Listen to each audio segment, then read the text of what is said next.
this. Good evening, chat. Hello.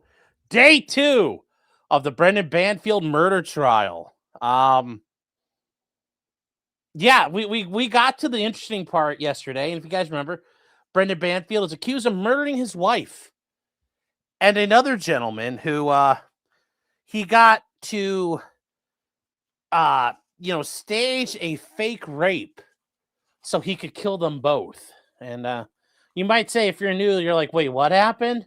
Yes, it happened. You're like, there's no way it happened like that. And it's like, no, that's pretty much how it happened there. Yeah. So yeah, I don't know what to tell you. I don't know what to tell you there. So but that's kind of where we are. That's kind of what we're looking at. It is what it is, chat. It is what it is'll, and it is what it is'll.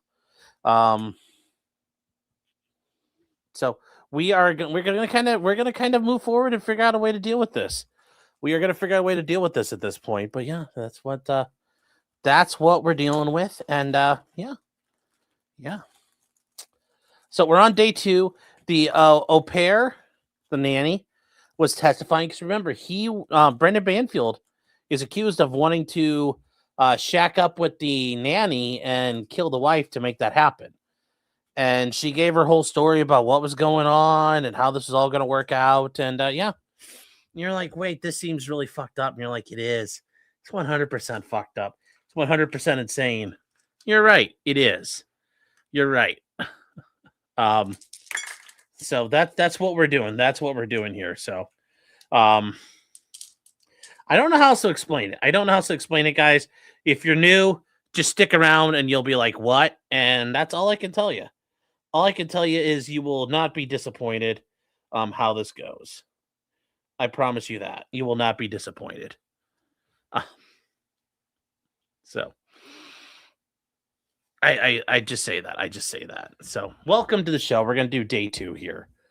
And her testimony is going to continue. And notice she's already talked about the thing was planned. They hid in the basement. They snuck up there. Brendan shot the guy first and then stabbed his wife. And then the nanny states that she had to go finish off the guy and she shot him and killed him. And she finished him off because he was still alive, apparently. So, yeah, it's an interesting story, isn't it, chat? It's an interesting story. Same shirt as yesterday. I have 2 of these, but thank you for noticing. Justice for what the fuck am I doing? What? All right. The defense not have a defense? Well, we're not there yet.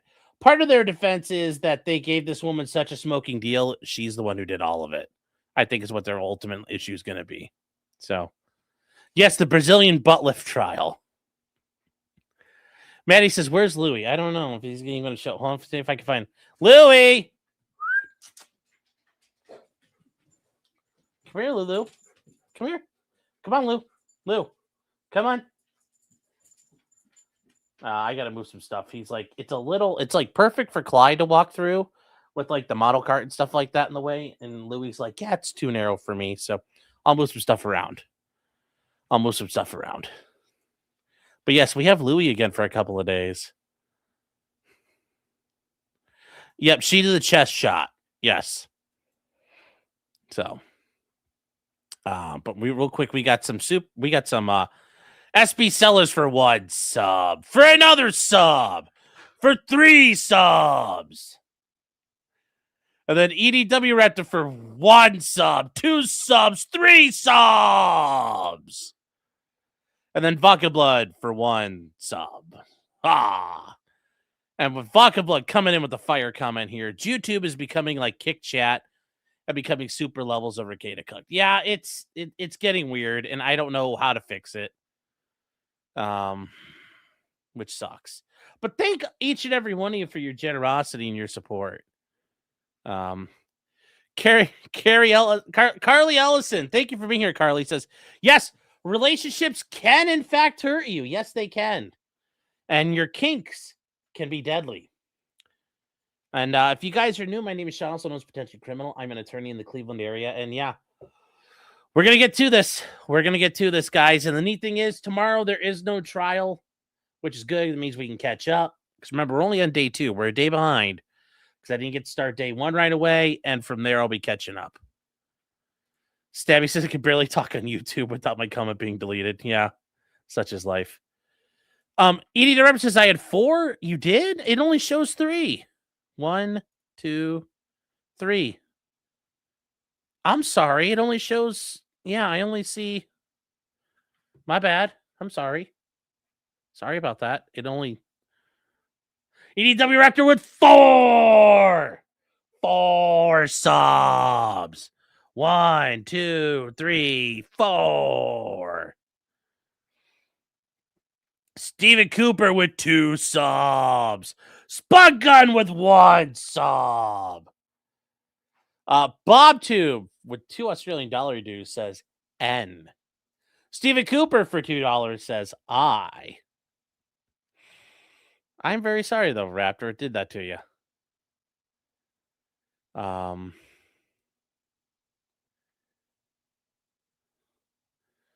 Wait, hold on. Do a call. Oh, yeah. No, we're not. That ain't. Of all the things that could ever happen, that's not happening. There's a better chance the NFA getting overturned at SCOTUS than that happening. So, show us the happy wagging tail. I got to move some stuff around for Louis. So, we'll work on that. We'll work on that, chat.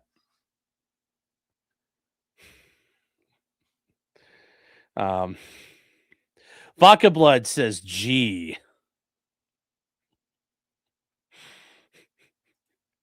It's Spud Gun for 1 sub.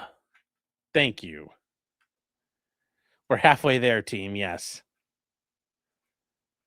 I should be using hashtag Greer as a hashtag, so he's forced to watch all these. That would be hilarious. Ag says, you count 4. I only see 3. I only see 3, so I don't know, man. I'm sorry. Sorry, chat. My bad. So, that sucks. That sucks. Anyways, let's keep going here, chat. So we're gonna get started here.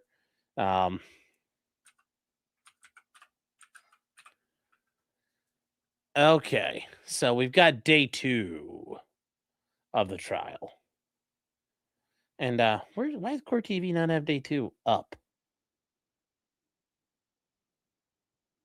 Okay, here we go. Oh, and actually, if you guys want to see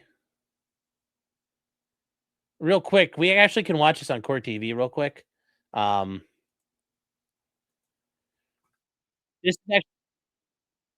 This is pretty good if you guys kind of want to figure out where we're at with this. Hold on here.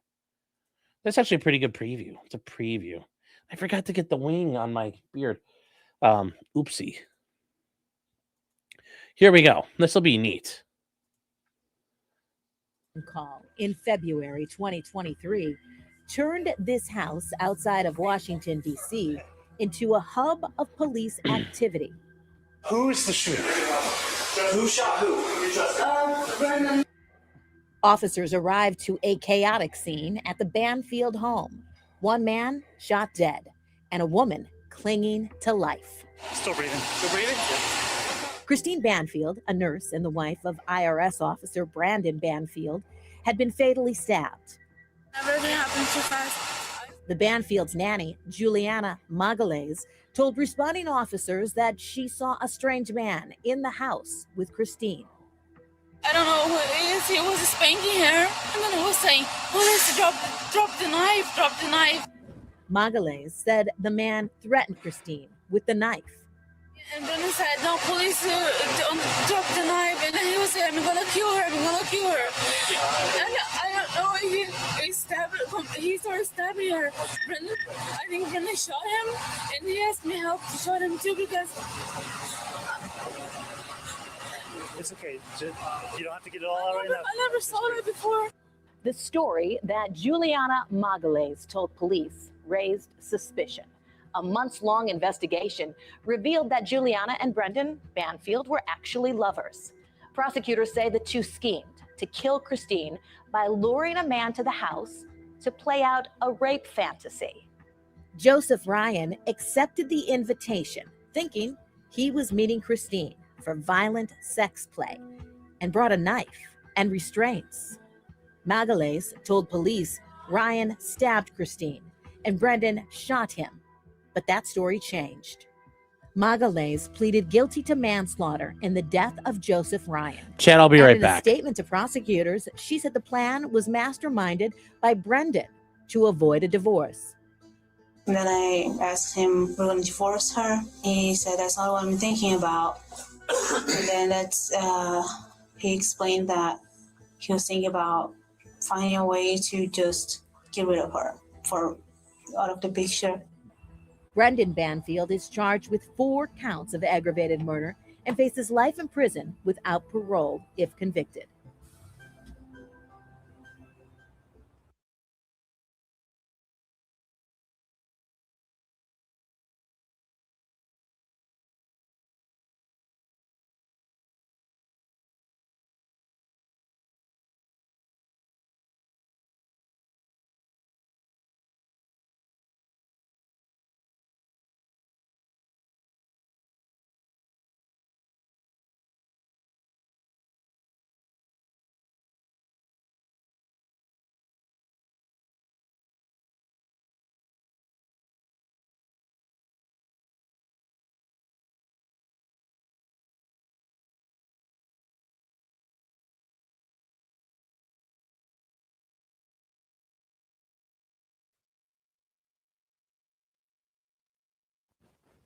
Okay, so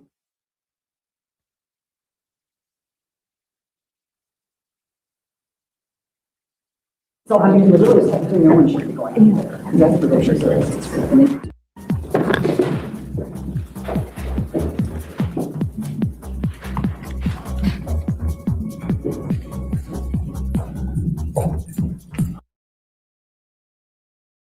All right, Chad, I'm back. I love how that thing is going. So, sorry. 2.0 needed some help. So here we are. Let's go.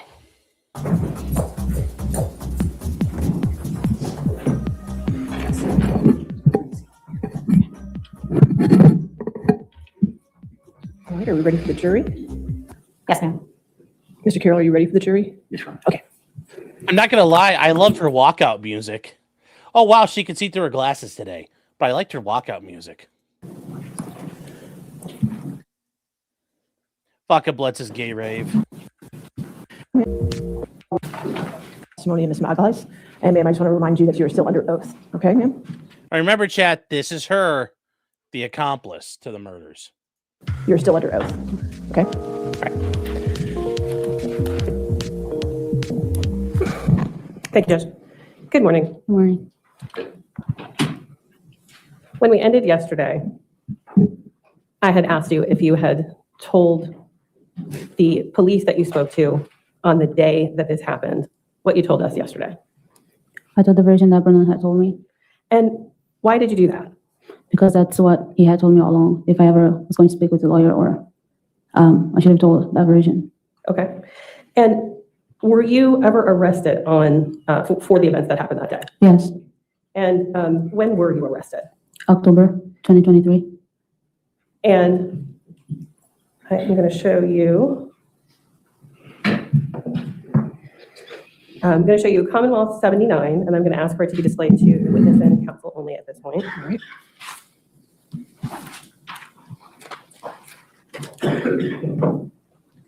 Do you have a document on your screen? No, It would be on your screen too. It would be on my screen too. I think it came.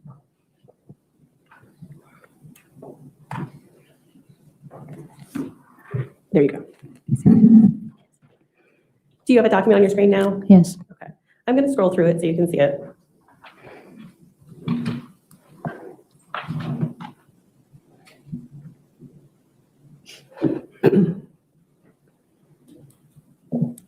Do you recognize this document? yes.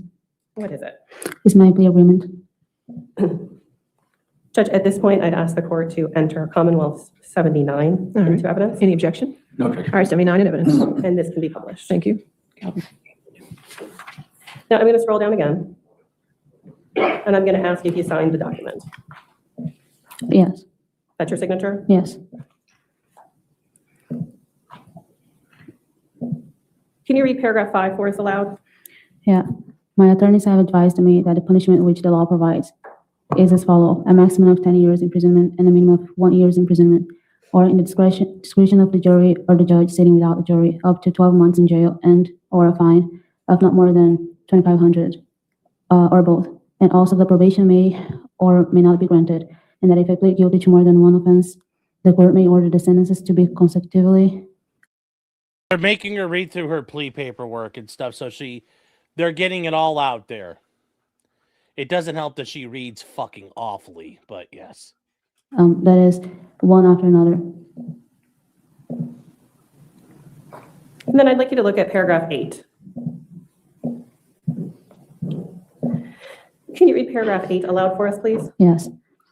The following plea agreement is the full and complete agreement between me, my attorneys, and the Commonwealth's attorney. The Commonwealth has amended count 1 of the indictment and will now pass count 2. The Commonwealth will recommend the defendant to be sentenced to a period of active incarceration capped at the time served at the time of sentencing, provided she remains incarcerated until such time and conditioned upon the defendant's continued cooperation with the Commonwealth. All terms and conditions of the sentence shall be in discretion of the court. So, do you understand that this document tells us that you pled guilty to manslaughter? Yes, And do you understand that this document tells us that the maximum penalty for manslaughter is 10 years? yes, And is it your understanding that you can receive up to 10 years for this yes, in this plea? Is it fair to say that you hope that you get less than 10 years? yes, And before you entered this guilty plea, did you have your own attorneys?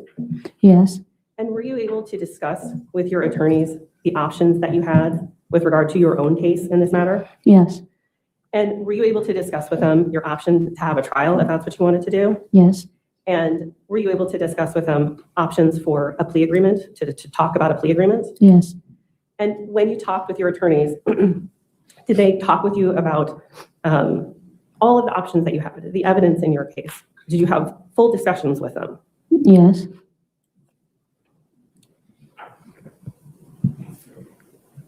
Do you know who paid for your attorneys? Who, what? I'm sorry. Who paid for your attorneys? Brenna's mother. And so you were arrested in October of 2023, and you entered your guilty plea in October 2024. Why did you wait a year? I'm sorry. Why did you wait a year? I had things I was concerned about, such as I was afraid of not being able to be represented if it stopped the payment. I was afraid of not having any way of communication with my family, my mom in Brazil, because I depended on Brenna's mother to do that for me. And So you said that you were concerned that you wouldn't have representation anymore. What do you mean by that? because once the payment stopped, I thought I wouldn't have Ryan as my lawyer and it would be just dropped out. And did that happen, or did Ryan continue to represent you? He continued to represent me. And you said you were concerned you wouldn't be able to communicate with your mom. What was your concern? Why was that a concern for you?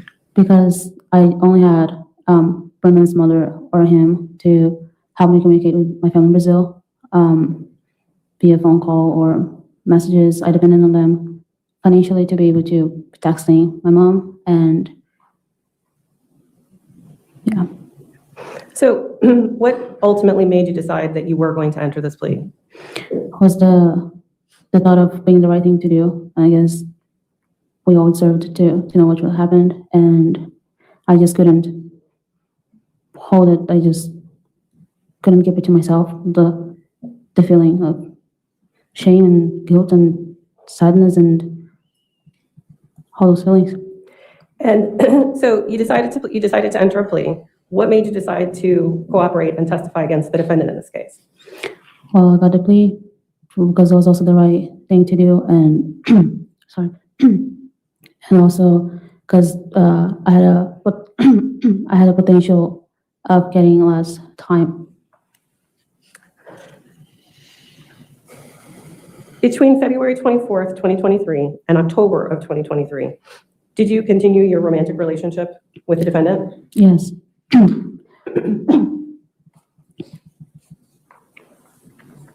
And after February 24th, 2023, did you ever go back and live at the house on Stablebrook Way? Yes. Who lived at the house with you after you were able to go back to the house? At that point, it was only me, Brendan, and Valerie. And when you returned to the house, what bedroom did you stay in? When I first returned, I stayed in my bedroom, my upper bedroom. Did anyone stay in that bedroom with you? Yes. Who? Brendan. And did the two of you ever move into the master bedroom? Eventually, yes. Do you recall when? I would say maybe, Don't guess. Do you recall when? no. When you came to live in that house before February 24th, 2023, when you first arrived in October of 2021, who lived in the master bedroom at that time? Christine and Brendan. And where did you live when you came in October of 2021? I had my own bedroom. And where was that bedroom? It's on the same floor as the master bedroom and Valerie's bedroom. And did you hang anything up in that bedroom? Did you make it your own? Yes. What'd you put up? A Brazilian flag, some pictures on the frame. Yeah, pretty much. Okay. And did anyone else come to live with you in the house on Stablebrook Way after February 24th, 2023? Well, Brenda's mother was mostly staying with us. And a few months after, we moved his grandmother down from New York to live with us. And who was supporting you after February 24th, 2023? Who was supporting me? Yeah. Brendan. When you were first arrested, were you able to speak to the defendant on the phone? Yes. And did you send letters to him? Yes. And did he send letters to you? Yes. Did the two of you continue your relationship? Yes. Did you speak to his mother on the phone? Yes. And his mother's name is what? Teresa. We call her Tess. Okay. Did you send letters to her? Yes. Did she send letters to you? Yes. Did you receive letters and correspondence from anyone else in the defendant's family? His stepmom and his grandmother. And did there come a time when the defendant and his family stopped communicating with you? Yes. When was that? Right when I signed my plea deal. And after you were arrested, were you able to keep in touch with your family in Brazil? After my arrest, yes. Okay. And how was that possible? Through Brenda's mom. She used to help us to communicate through a phone call, and she put money on my account so I can text with my mom in Brazil. My family. And did that support ever stop? Yes. When did that support stop? When I signed my plea deal. She needed support, chat. The support dried up. That's very interesting. That is very interesting. She lost her commissary. Judge, I'd ask for the court's indulgence at this time. Yes, ma'am. Hi, Naomi.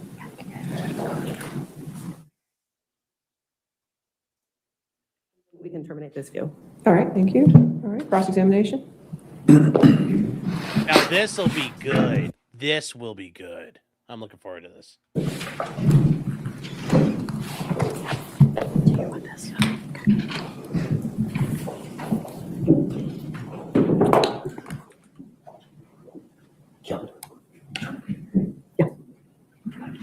Or do you want to back on? Out of the way. Yeah. Can I do that? Is that sufficient? Well, it's going to lock the screen. So we're going to project? Yeah. So you need to connect? No, I'm going to do it with this one. So you need to connect? Yeah. Okay.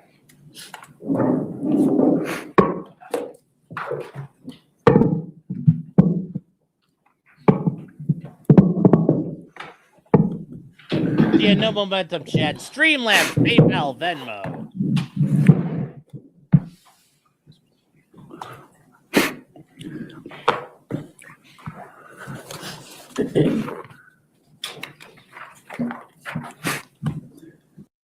Spectral, I don't know. YouTube is getting very aggressive as of late. I don't know why. Don't know why. But it's something they're doing, so. Just please ask me to repeat them, okay? I want to make sure you understand everything that's being said here. Yes. Yesterday, there was a great deal of talk about a plan. Yes. Do you recall that? Yes. And I wanted to ask you, when did this plan, when was it originally formulated? Can you talk a little bit louder, please? I can't really hear you. When was it originally formulated? Originally, Yes. say after October, when he first mentioned the plan, that was just, at that point, was just get rid of Christine. And then I can tell you exact the date. Okay. But So sometime in October, the plan was to get rid of Christine. yes, At what point did there become clear actions that we're going to be taking? What do you mean? Did it ever grow to be something other than that? Yes, Okay, when did that happen? when I created a website, I would say in January. Okay, and that was January? Yeah, Okay, January 9th? I can tell you the date. Okay. Okay, well, let's just talk about that. So I think you testified that the creation of a website required an email in Christine's name, correct? Yes, correct. Do you remember the email address? I do not. Okay. Do you remember, were you there when the email was created? Yes, Okay. And what device was it created on? laptop. Okay. Now, was Christine home at that time? Yes. Okay. So describe for me how you and Brendan were able to get Christine's laptop on this day when that email was connected. Like I mentioned before, every time we would get her laptop, it'll be because she'd get home from work or the day before, her backpack would be by the door with her laptop in it and her work stuff in it. And so it was, I would say, easy access. Okay, I've heard you say that before, but what I'm asking is, who took the laptop from wherever it was that Christina thought it was? That day, I do not remember. Okay. Do you remember after the laptop was obtained, what room that you were in? What? What room that you were in?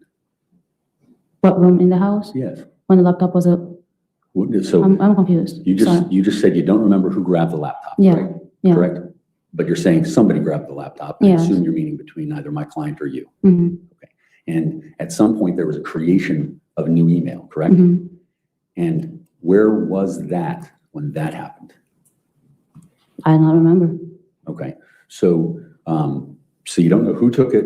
You don't remember that. You don't remember where the actual action to get this all started, the first part of the plan. You didn't remember that. No. Okay. Did you know at the time that you were creating it where Christine Banfield was? In the bedroom upstairs? Okay. So you can conclude that you weren't in the bedroom or upstairs, correct? No. So you just don't know what area of the house you were in. Correct. Now, leading up to that, did you and Brendan talk about how you were going to do it, or what type of an account it was going to be, or what kind of name? If we talked about it? Yeah. Probably did, but Okay. I can tell you details. I'm sorry, did you say you can't tell any details? I can't remember details Okay, of you can't how the remember email details. was, the name, or, yeah. Okay. And so, who was the one typing? I know specifically the email, Yeah, to open the account. Brendan. Okay. Did you at any point type anything in or do anything to assist him with the laptop? Yeah, eventually. Well, on this initial day, which was when this all started. Not that I recall. Okay. So the actual beginning of this action plan, what do you recall about it? Well, you asked, and I told you things I remember. That's what I remember. Well, you didn't remember anything though. So what did you actually remember from that day? Well, I remember that the account was created, the email, and that Christine was upstairs in the bedroom. That's it. So there was an account created and Christine was in the bedroom. Yes. But you don't know where you and Brendan were. I can tell you for sure. You don't know who got the laptop, which was the device that was used to create the account. Correct. And other than saying, well, she usually leaves her bag by the door, you don't know whether it was obtained from the door, correct? You can say that. Well, I'd rather you tell me. Yes. Okay. Now, we'll get back to that, but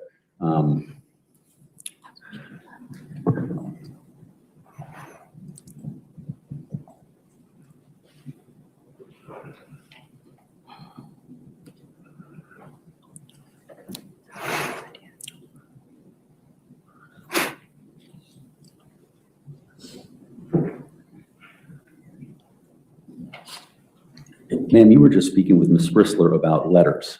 Yes. And that was a common way for you to communicate, correct? Yes.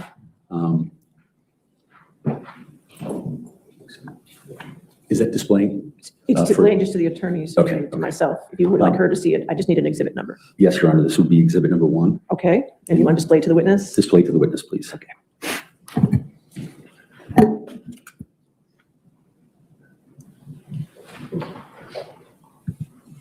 Ma'am, can you see that? Yes, I can. And if you can, just let me know when you need me to scroll for you. And I can make sure you see the whole thing. Holly, I would agree with you, and that's what you do. Because he knows that she may not remember stuff, but you know what? If your witnesses don't remember things, you use that to your advantage. Use whatever you can to your advantage here. And if she's an idiot, you take advantage of that every day, all day. Hi, Erica. Hope you're doing well. It's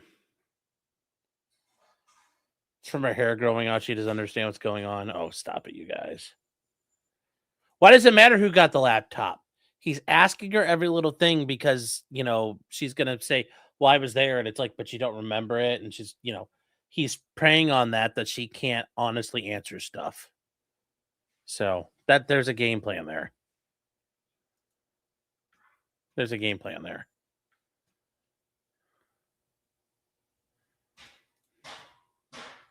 Why is it not starting? I can see it. Are you able to read that?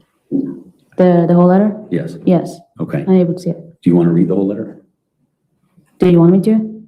I want to make sure that this is your letter. Is this your letter? Yes, that's This is my a letter that you wrote, it looks like on December 8th, 2023? Yes. And that would have been about 2 months after you were arrested on this charge? Yes, Okay. correct. And calling your attention to the highlighted portion. Is that fair and accurate?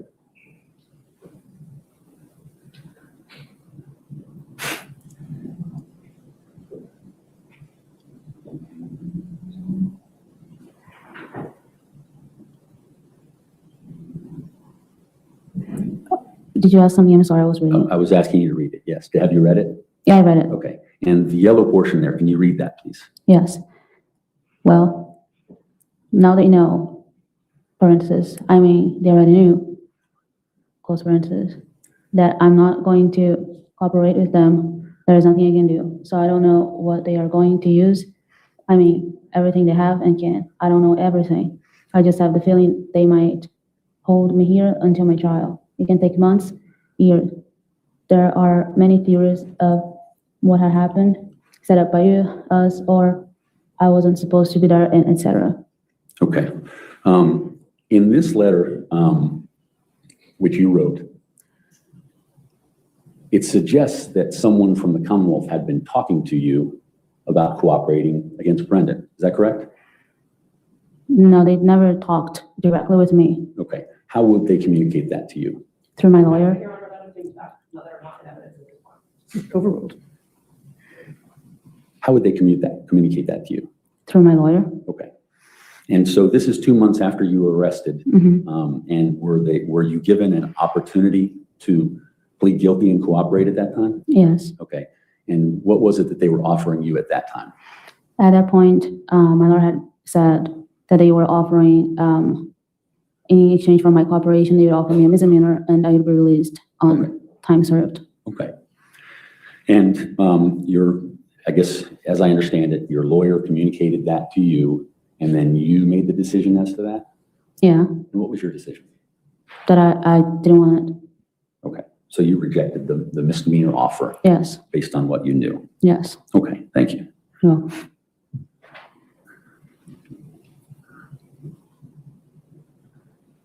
May we publish this to the jury? If you're, are you going into evidence? Actually, I'm sorry, I'll hold off. Okay. I saw that. I'll work on that going forward. Ma'am, can you see the letter on your screen? Yes, I can. Okay, that's going to be. And real quick, chat, we got to catch up on this here. I'll have to go backward. We'll catch up on some of this here. Nani Moose says, thank you for all you do. Thank you, Nani Moose. Spud Gun for $2 says, or £2 sterling. The King Sterling says G. Thank you, sweetheart. Welcome. The King Sterling says G. Rowan Cowart says for $2, beans hit the wall. Hit the wall hard. That's Saint Earnhardt. Yeah. Yeah. Well, being in jail for a while does that to you. And then Spud Gun with 10 memberships. 10 sobs. And that gets us in a woo chat. Gets you in a woo. But anyways, yeah, let's keep going here. She's Brazilian. I'm willing to bet she's got an outstanding booty. I don't make the rules, folks. Well, there you go. Well, yes. Yes. Is this trial still going on? Shri, well, it went on today. We're a day behind. We're trying to catch up. So yeah, we're gonna. Yeah, it's over today. No trial tomorrow, and we'll keep going from there. So let's keep going. Marked as Defense Exhibit 2.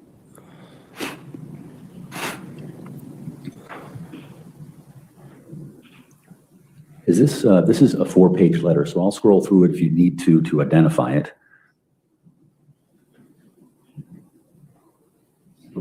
Tell me when you need to move.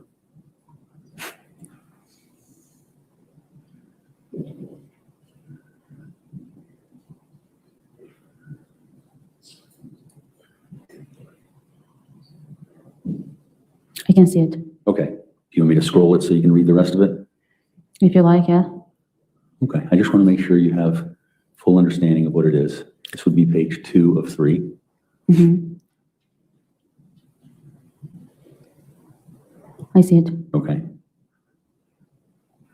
And this is page 3 of 3. I can see it. Okay. This looks like it was written on November 1st, 2023. Is that correct? Correct. Okay. And that's your Martin Luther King Day. signature down at the bottom? Or Yes. your name? Let me bring your attention to the highlighted portions. Okay. Can you read that, please? Yes. I said, it's killing me, and I mean it. And then another paragraph. It breaks my heart to think that I may not be able to be with you guys soon. It hurts me extremely thinking that I may not be there for Thanksgiving, Christmas, New Year's, friend's birthday, and all those special dates with the situation. Okay. And do you recall, was this, so this would have been sooner than the one that I showed you before, because it was November. Do you recall whether the offer of a misdemeanor had been extended prior to you writing this? And tag, I don't know why. The same reason why, like this little bit's still black. This is all black, and then I got these little wings. I don't know. I just work here. But this, guys, this is the part we talked about yesterday. They offered her a misdemeanor for all this stuff. This is insane. Like, their case, there must be some structural flaw in their case that I don't know about yet, that they're offering a plea deal like a misdemeanor. Libby says, can you please explain why it matters when the deal was offered? They're basically saying her testimony is coerced and bought for, and that she's biased and she can't be trusted. No, I know. She said she turned it down, but I'm just pointing out, like, just think about how crazy that is. She turned down a misdemeanor for all this stuff. If you got indicted for murder and manslaughter, and they said, hey, we'll give you a misdemeanor and you get out of jail free and you'll never have to deal with this ever again. Are you kidding me? I'd be beating you in the, like, we'd be in court. We'd be in the consultation room at the jail, and I'd be getting ready to throw fucking hands at you. Like, that's the best outcome forever. Yeah, she's an idiot. She's like, oh no, he really loved me or something stupid. Yeah, but anyway, this is just insane how she did. She turned it down. But no, when the plea deal is had, they can argue that the deal matters because she's not going to serve time after this trial. She's just going to get deported and go home. Yeah, maybe, I think. But you know what? If you're going to go home anyway, it doesn't matter. Because technically she could always get re-indicted or extradited and charged again at some point. So, but if she's got an ICE holder on, I guess that makes sense. Would she get deported with the misdemeanor? Oh yeah, a misdemeanor crime like this, probably. But it is very interesting though. The timing of it, the offering it, they can argue the timing was to manipulate her and coerce her testimony. So that it does matter. They're trying to argue when it happens. So let's see here.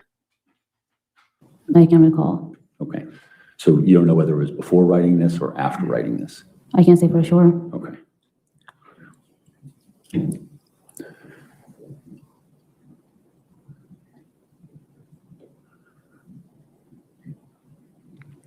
I think so.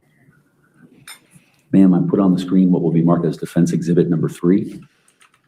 Can you see that? Yes, I can. And this appears to be, well, you tell me, 'cause I don't want to suggest anything to you. What's the date at the top of the letter? 14/11/2023. So November 14th, Brazil has a treaty with the 2023? United Yes. States. Okay. A full treaty. And did you get a chance to read that first page? I can see it on the screen. Okay. And I just want to make sure you have a chance to read it. I'm not trying to rush you through. Oh, do you want me to read them? Well, I want you to make sure that you know it's your letters. Okay. Okay? Yeah. When you're ready to know that that's your letter, then I'm happy with that. It is my letter. Okay. Let me call your attention to the highlighted portion. And this is after you've already signed off from your signature, correct? Correct. Okay. And if you can just read that aloud, please. Yes, I said, I can bear living this without you. It's too much pain that I don't want to live like this. I can't. I just don't want to feel this way anymore. It's a torture. I love you more than anything. Okay. And can you describe for the ladies and gentlemen of the jury, what is the feeling that you're talking about and what is the torture that you're describing? Being in this situation, Okay. what I was going through mentally. Can you articulate what that situation was on November 14th, 2023 that was causing you torture? It's being away from my family. It's being in the situation I've been in for the past 2 years. Well, we're talking about then, what you were feeling then, which would have been November 14th, 2023. I guess the fact of being away from him. Okay. And so at that point, you'd been away from the Banfield house for a little over a month. Is that right? Yes. Okay. And so is the torture that you're away from him or the torture that you're in jail? I would say both. Okay. Well, I'm not trying to suggest to you what you should say. I want to hear from you. What are you describing? Well, I think they've always been both. I'm sorry, I didn't understand that. I said it was always both. Okay. So when you're being asked to recall, and I'm giving you a date. Listen to her. She's like, even now, I still miss him. I still love him. Oh my God, this woman's insane. So, she's not stupid. Well, she answered something stupidly and she got caught, so she wasn't too smart. Like dialing 911 too early wasn't a good idea. But we'll listen to the rest of this here. What I'm anticipating is that you can say what it is that you were feeling that caused you to write a letter like that. Can you remember what you were feeling that caused you to write that letter? No, I normally write letters when I was sad, upset. Okay.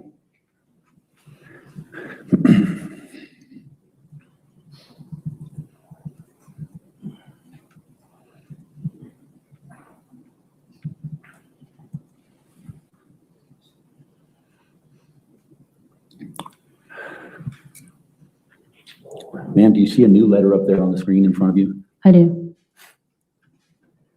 And it looks as though it's October 15th, 2023. Is that correct? Correct. Okay, and is this a Oh, I letter? think it was November. Oh, I did say October. Sorry, November. Yes. And it says, "Hi, Mimi." Can you describe who that is? It's Brenda's mother. Okay. And so this is a letter to Brendan's mother, like the second one that I showed you. Yes. Okay. And can you just look at this and tell me whether you know that to be your letter that you wrote or not? It is the letter that I wrote. It's the letter you wrote. Okay, good. And if you could, I'm going to scroll down and make sure I catch all the highlighted portions. So let me start with the first page there. Can you read the highlighted portion there? Yes. Said, what if they don't let me go home for now or so long? What am I supposed to do? I said it before, how disturbing my thoughts have been recently. I'd rather to die than live like this, live with this pain. It's too painful for me. Okay. And that's obviously very serious language for you to write. What were you experiencing that caused you to write that particular portion of the letter? Depression. Okay. And I just didn't want to live anymore. Okay. Now, in terms of the procedural posture of your case, had you had a bond motion at that point? I don't remember exactly the times I've had bond motion, but I did have a few. So you were arrested, was it October 8th? October 2023, yes. Do you remember the day? October 13th. The 13th, sorry. Mm-hmm. And I imagine soon thereafter you had a bond motion, correct? Yes. And you were denied that bond motion? Yes. And did there come a time where you had a bond motion in the circuit court? Yes. And when would that have been in relation to November 15th, 2023? Say it again. November 15th, 2023? What about it? I didn't hear it. When would the circuit court appeal of the bond motion have occurred in relation to November 15th, 2023? When? Yeah. Do you know? I can't recall. Okay. And so you don't know whether having the circuit court deny your. All right, guys. So some people are wondering what the timing is here, and he's showing the timing to show that she was, the plea deal is what turned her, and they use this manipulator, and you could see he's trying to lay that timeline out. And I hope that makes sense, because that does become an issue when you have clients who make proffers. If they haven't proffered right off the bat, if they proffer late in the case, that becomes an issue of, were you coerced? What deals were you given? Why didn't you offer a deal before? Type of thing. Like, this happens. It's not an uncommon thing here. It's not an uncommon thing at all. Is it still snowing here? No, it stopped, but I mean, it's a mess out there. It's a mess. Everything's blowing around. And real quick, Shredder S 07 with 10 sobs. Thank you. Thank you very much. And then EDW Raptor says afuera in Portuguese is fora, which makes sense. So pretty close. But yes, this timing here is going to be part of their case as far as what they can show she did or didn't do. But yeah, those glasses, oof. She needs looks like goldfish eyes in those. Bond motion was the cause of what you're talking about and your pain. I can say for sure, no. Okay. It was what you said before, being here and being in the situation that you're in. Mm-hmm. Okay. And let's look at and there's a further highlighted portion down the letter. Can you read that? Yes. The first one says, I will always remember you, moments and memories we made in New York City. Okay. And this was when you were with Tess up there, correct? Yes. Okay. I'm going to move. And finally, this highlighted portion. I said, I am in a terrible and deep pain. I wish I could take it away. I cannot stand with it. I can't do this. It would be too much pain. I'm firm. Okay. Those are serious words. Did you seek any sort of help? Or were these letters kind of you reaching out for that help? I also started taking medication for depression, anxiety in the jail. Yeah. Okay. Okay. And when did that start? I can say for sure. Okay. Was it, let's just take a notable event in every year. Was it before New Year's Day or was it after New Year's Day? I can't say it. Okay. So, Judge, if I didn't say it, I would mark this as defense exhibit number 4. It's number 4. Okay, okay, I just want to make sure. So for what's been identified as defense exhibit number 4, you're not certain what the source of the pain is that you're referencing in this letter? Specifically, no. Okay, but and this is my words, not yours. You tell me if I'm wrong. It appears to be getting worse. It appears to be what? As the letters go in chronology, they appear to be getting worse in terms of what you're saying about the torture and the pain and things like that. Yes, Okay, is that fair to say? it is. Okay.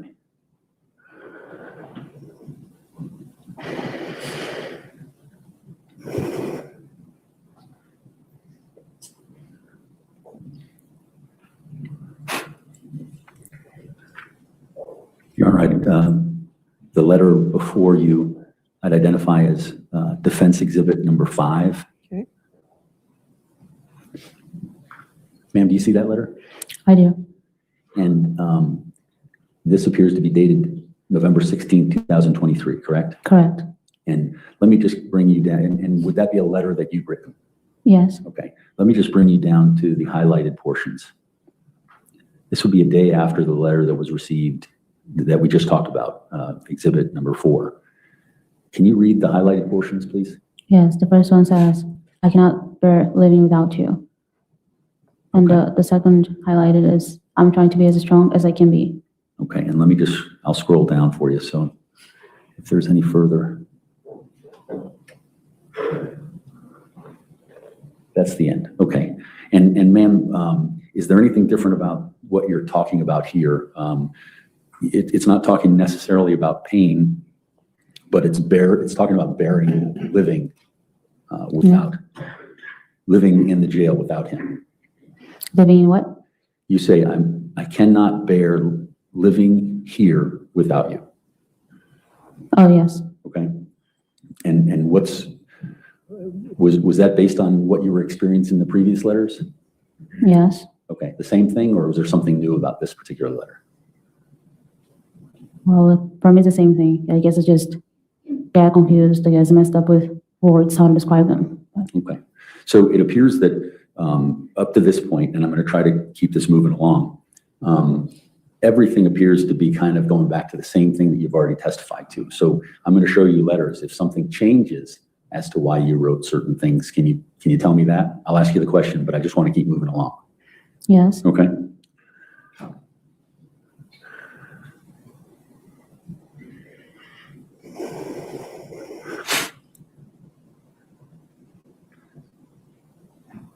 And can you read that, which will be marked as defense exhibit number 6?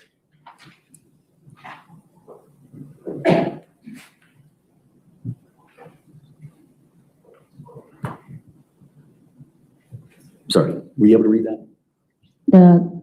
Yes. Okay, and was that a letter that you had written? Yes. And who was that addressed to?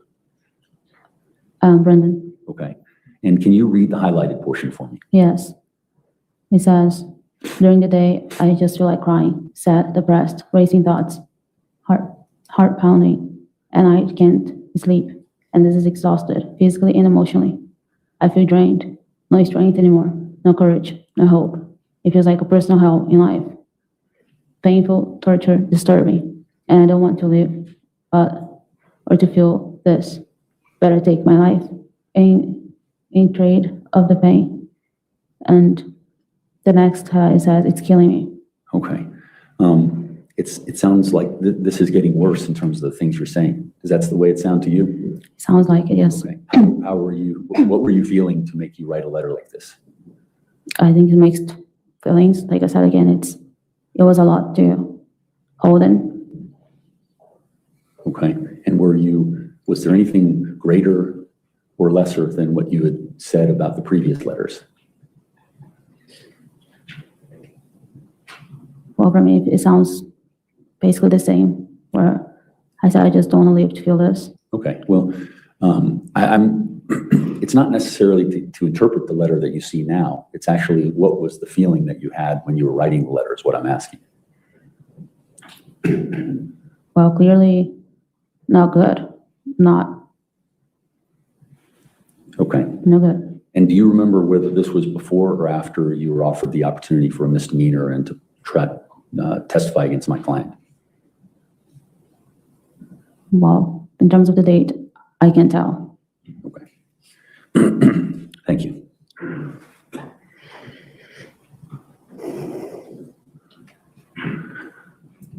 Ma'am, can you see the letter that's on the screen? Yes, I can. And if you'd like to read it, and just tell me if that's a letter that you wrote. Yes, it is. Exhibit 7, is that correct? I believe, yes, it's 7. This will be identified as Defense Exhibit 7, but if you could just please read the highlighted portions. Yes. It says, I don't want to live this. I don't want to keep living, keep going. And the other highlight says, I just want this to be over. In one way or another, good or bad way. Okay. And this would have been probably, let me see, would have been 3 days after Exhibit 6. Pretty much. Is this more serious, or is it the same as what you were talking about? It sounds the same to me. Okay. Did there come a time when you sought help within the jail? Yes. Okay, and that's where you got the medication from? Yes. And would it be fair to say that these kind of statements weren't in your letters at some point after you'd done the medication? These letters what? I'm sorry. So I'm just trying to understand. You sought help. They provided you medication. Yes. And is the medication specifically related to the pain and the torture that you're talking about in these letters? It was related to all those feelings, the feelings I was carrying with me. Okay. And did that feeling that you've just described through mid to late November in the last few letters, did that continue on after you took that medication, or did it get better? It made it better in a way, I guess, that I felt numb. Okay. Thank you.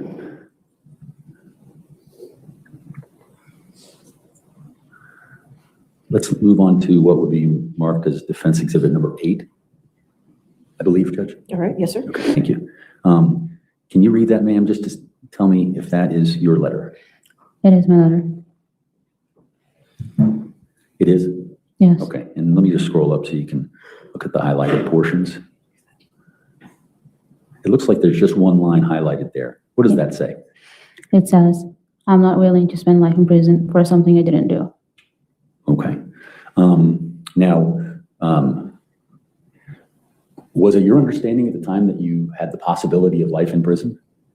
At the time, yes. Okay. Based upon the charge that you were charged with? Yes. Okay. And who told you that? My lawyer. Okay. And let's just talk about that particular area of the letter. Do you remember? So you're talking about something that you didn't do. Are you talking about this case? Yes. Okay. And so at that point, you were in jail and you wrote, I didn't do this. Yes. Is that right? Yes. Okay.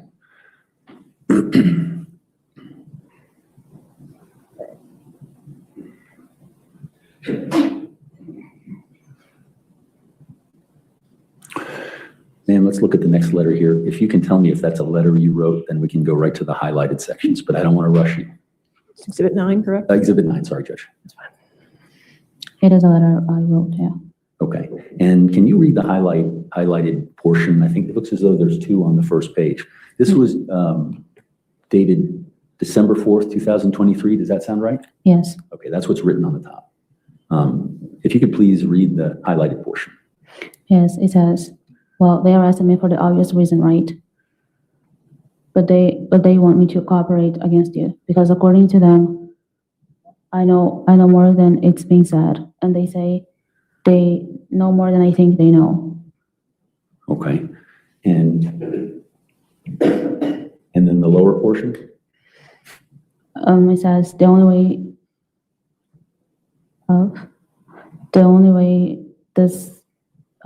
I'm not sure what I said either, but the only way this case is not going to trial if they drop the charge, and we know they won't. Okay. And that's Do you recall whether or not you've said this statement, the first one, whether you had met with the police or the prosecutors at this point on December 4th? No, I have not met with them. So this information comes from when you and your lawyer were talking? Yes. Okay. And then you wrote a letter to Brendan about that? Yes. Okay. What was the intention of that? The letter? Yeah. To let him know, but it was, I think I always let them, Brendan and his mom know that the Commonwealth was offering me something in exchange of my cooperation, and I always let them know. Okay. And this just supports that you weren't going to do anything with cooperation? Yes. And in the last letter, you said because you didn't do anything? Right. Okay.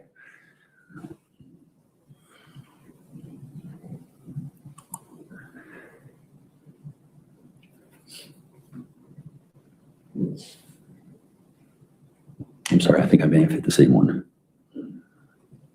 Was that number 8, Judge? That was number 9. Number 9, But okay. that is the same one. I'm just Okay, sorry. Ma'am, can you take a look at this letter and read it, make sure that it's something that you authored, and then we'll look at the highlighted portion. Is this Exhibit 10? This would be 10, yes, thank you, Judge. Yes. Okay, you ready to move down to that? Yes. Okay, can you see it? Can you read that read that highlighted The portion? highlight, yes. It says, do you know why we, parentheses, me, Dina, and many other people, close parentheses, think about suicide? It's when you're facing too much pain, living too much pain, the pain you cannot bear, the pain you want to be able to change or to make any better. I'll tell you this, what I can't bear, a life sitting in prison and causing pain to all of you and my family in Brazil. A life without you guys, Brendan, Valerie, a life where my dreams can't come true. Okay, let me just check and see if there's any further highlighted. Do you mind if I move the microphone Yes, so okay. she won't have to track it? All right, Yeah. you can do that. That'd be fine. Thank you. If you move it over here. Okay, it's This better. one doesn't. You have to be close to it. That way you can lean in and read. Okay, thank you. Thank you. Sorry, Your Honor.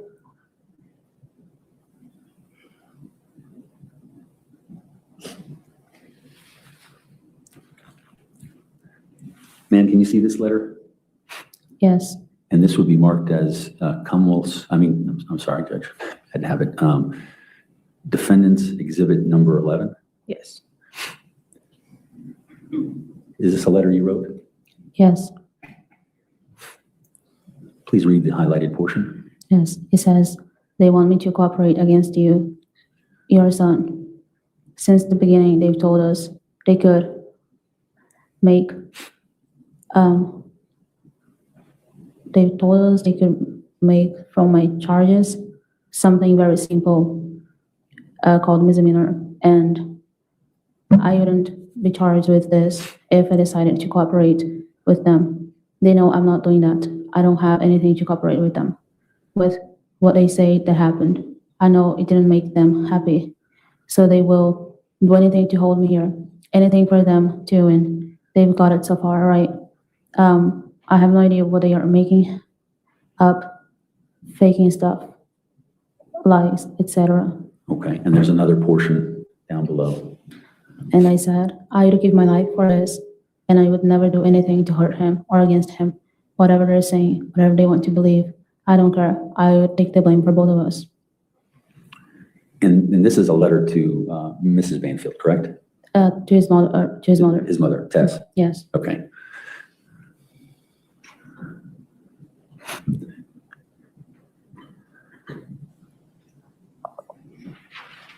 Ma'am, if you could look at the screen, do you see a new letter there? Yes, I do. Okay. Can you read that to determine if that is your handwritten letter? It is. And can you look at the highlight portion? This would be Exhibit 12. Thank you.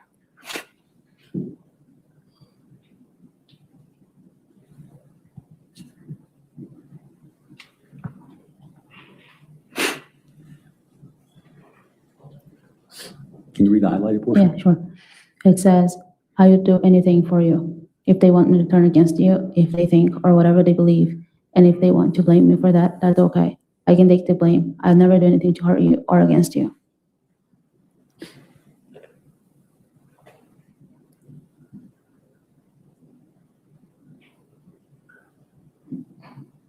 Now, just to kind of break away from that for a second, the letter's date is January 3rd, 2024, correct? Correct. Okay. And in 2024, you had been charged with 1 count of murder and 1 count of use of firearm in the commission of a felony, correct? Correct. And that's what we saw in the plea agreements that they just showed you that had been dropped, correct? Correct. Okay. But you were charged with a warrant of arrest, so you had a preliminary hearing at some point, correct? Correct. And when did that preliminary hearing, what month of the year was it in 2024? If I remember right, it was around March, if I remember right. If I told you it was April, would that sound right? In my mind, I have March, but. Okay, that's fine. That's fine. So you knew there was of course something coming ahead, which was important. Oh, 100% she's being manipulated by this guy. I'm sure she's playing her own game too, but he's on the outside, you know, like he's in a position where he can feed her money and bullshit. So yes, while she may be manipulative on her own, she knows that she's not fully on her own here. For you. Yes. Also, Correct? hi, Phil. And so, and is it fair to say in your communications with your lawyer and you're learning about this case, you were receiving discovery from the Commonwealth? Yes, Okay, and so when your lawyer would get discovery, he would provide discovery to you, is that right? it is. Okay, and kind of moving forward toward what ultimately would have been your trial date in 2024, November 12th, you had received all discovery from the Commonwealth prior to September 30th, is that right? I guess so. Okay, and so that was discovery that you and your lawyer, and in fact, the case was continued one time because there was more discovery that was being held back and your lawyer had to review it in order to get ready for the next trial, correct? Correct. Okay, and is it fair to say it's a pretty large amount of discovery? Yes. Okay, lots of videos, lots of reports, lots of other things, correct? Correct. And you got a chance to fully understand all of that prior to what was going to be your second trial date. Well, from my understanding, yeah. Okay, but you had full discovery is what I'm trying to say. Yes. Okay. Would you agree with me that everything that you testified to yesterday was provided to you in discovery? I'm not sure if I'm following your question. Well, you had a series of facts that you were pointing out to the ladies and gentlemen of the jury. I mean, I understand where he's going in this, but technically, like, all the evidence is in discovery. So it's not like it's information she didn't know, but yes, all these facts were available in discovery. Like, I get where he's going and I like it, but it's not really that. If you know the inside baseball, it's not that impressive. And this was within weeks of your trial that was scheduled, correct? So you had all the information. And is that what the basis for what you testified to the ladies and gentlemen of the jury was yesterday? Objection, Your Honor, this is ambiguous. Ambiguous is your objection? Yes. Overruled. Do you understand my question?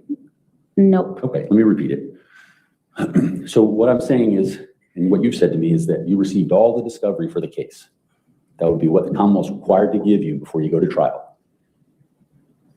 And what I'm asking you is, the basis for your testimony yesterday was provided in discovery prior to you testifying here today, correct? Well, are you suggesting that my testimony is based on the discovery and not the facts that happened? I'm not sure. I'm confused still. Sorry. Well, just tell us what role did the discovery play in the decision to speak yesterday and what you said? The truth? Okay, I appreciate that.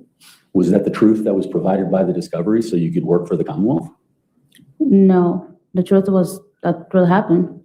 I can't make my words fit into the evidence. Okay. Well, I guess what I'm saying is you can make their evidence fit into your words, however. I don't know what you're suggesting. I'm utterly confused. I'm sorry. Okay, so let's just let's just go back to our letters here, and we'll get back to that.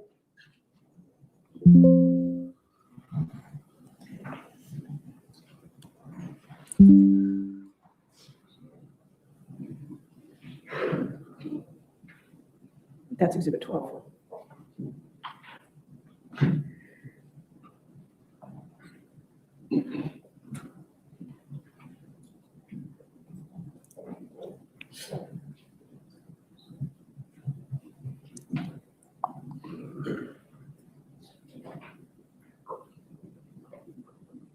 This is exactly the point he's trying to argue, is that everything you told us is in discovery.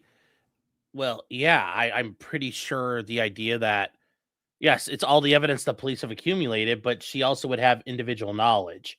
So this idea that she doesn't know is a little ridiculous. Once again, you run with what you got. Can you look at the highlighted portions and please read that off for the jury? Is that Exhibit 13? I'm sorry, 13. Okay, thank you. Also saying, we'll get back to that. I do that all the time too. That's just because you put it in your head and like, oh, we'll get back to that. We'll get back to that. Now, if you do get back to it, great. But if you don't, the jury usually forgets it because you say, oh, we'll get back to that later. A lot of times juries forget when you use that. So it's a common tactic to use. I had to do that this morning. We'll get back to it. And I had no fucking intention of getting back to it. Let me tell you what.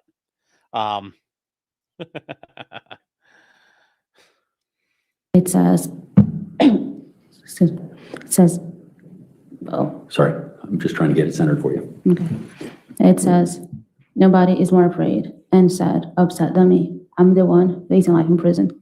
Even though we are confident and positive that we have a strong case, we don't know what's going to happen. I can be fucked up forever. We'll be up to 12 people to decide. Was this before or after your preliminary hearing? Like I said, I do not know the date. Oh, sorry, let me show you. I mean, I do not remember the date of my preliminary hearing, so I can tell for sure whether or not it's after that. Okay. But your letters seem to be changing tone. You're talking more about the case at that point. Would that be a reason why you, either the preliminary hearing had come or was gone? I'm not sure. Okay. Thank you.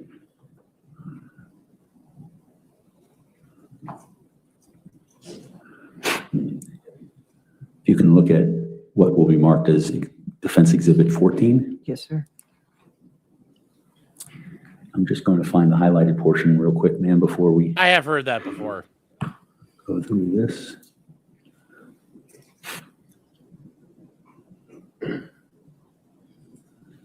Okay. You may love it, but it makes you want to fucking kill yourself. When you're dealing with a witness on the stand, especially when it's your own witness and they've ended up going down a road and you're trying to navigate it and they don't understand what you're doing and you're just like, ah! But there's times, especially when you don't understand what they're doing. Oh my God, it's the worst thing in the world. You can laugh, but it's horrible in real life. Guys, yes, this stuff is great to watch, but when you have to deal with it, it makes you like people wonder why lawyers drink. It's because it's crap like that. Oops. I don't think we want that there. Ma'am, I'm going to let you go from the top. Is this a letter that you wrote to my client, Brendan Banfield? Yes. Okay, and I'm just going to go down to the highlighted portions. Can you read that? Yes. It Okay, says, please read that for the ladies and gentlemen of the jury. it says, I really just hope I have the chance to be with them again, back home. I really do. I can't stand the thought of not being with them anymore for my own mistake. Okay, and the lower portion? It says, I would never forgive myself if I couldn't see them after all this. Okay, now this is April 14th, 2024, and your letter is speaking about the family in Brazil, correct? Correct. Okay, this isn't the family that you had been writing and talking about in the first set of letters. No. Okay.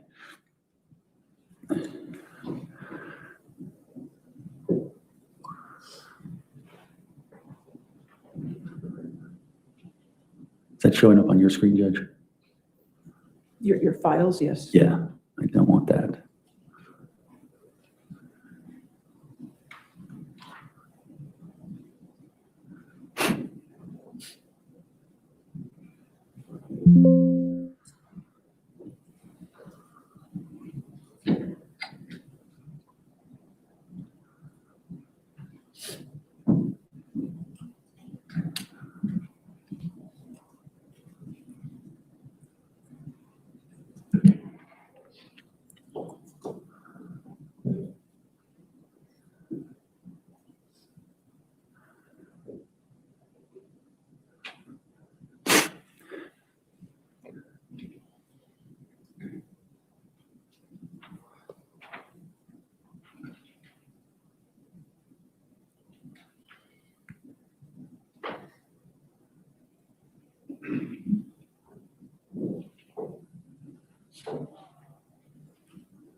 Ma'am, is this a letter you wrote to my client, Brendan Banfield? Yes. Okay, and can you see the highlighted portion? This would be 15 for the record? 15, yes, thank you. Okay. Yes, I can. Can you read that, please, for the ladies and gentlemen of the jury? It says, sometimes I just think to myself, like, I can't believe I'm facing life in prison for someone. Then things weren't supposed to be this way, right? But people are stupid, including me, and make mistakes, act without thinking. That's all I did. Okay, and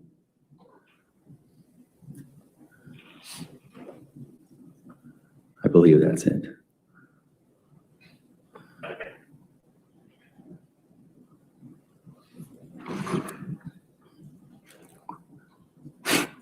Ma'am, can you see the new letter that's on the screen right now? Yes, I can. Looks like it's July 24th, 2024. Correct. And it appears it's a letter from you to my client? Yes. Okay, and Exhibit 16? sorry, exhibit number 16. Okay. And can you read off the highlighted portion? Yes, the first one says, I wanted to make sure you get this letter through Ryan. Okay, and what about the remaining highlighted portion? It says, I would feel if we were able to get a guilty plea for me, that would be pleaded guilty for voluntary manslaughter plus time served, plus not testify against you, plus deportation. Well, that actually sounds good if he gets it from a case instead of facing a murder charge, plus sentence. Okay, and so, and I'll just get this other portion down. So you can read it. Go ahead. It says, because since the beginning, what they tried to get from me was for me to testify against you. So maybe they would give us that under the condition if I turn against you. A lot of people end up turning against the other person. They either broke down after a few months in jail or they got a good deal for their sakes. Okay, and I'm just gonna make sure that there isn't anything else. And so July 24, 2024 is a different sort of communication with Brendan, correct? Correct. Compared to, you know, the torture and the pain and then the stress of a trial and all that sort of thing. You're talking about a resolution at this point. Yes. And who suggested that to you? Suggested what? The resolution that's described in this. That's something I was thinking. Okay, so you came up with the idea? Yeah, they never offered me another plea where I didn't testify against Brendan. Okay. That was my mind. They offered you a trial unless you testified against Brendan. Pretty much, yes. Okay. And you didn't feel very good about going to trial, correct? My lawyers never expressed any concerns relating going to trial. They were very confident. Okay. How did you feel? I feel as any other person would feel going to trial, being in a situation like mine. I don't think people feel very happy about it. Okay. So your answer to my question is that you weren't happy about it? Nobody is. If you're being in a situation. Okay. I'm just asking you to answer my question, not to All right, say it no. in that manner. So you didn't feel confident in the evidence that was going to be presented on your behalf? I just didn't feel confident, yeah. Okay.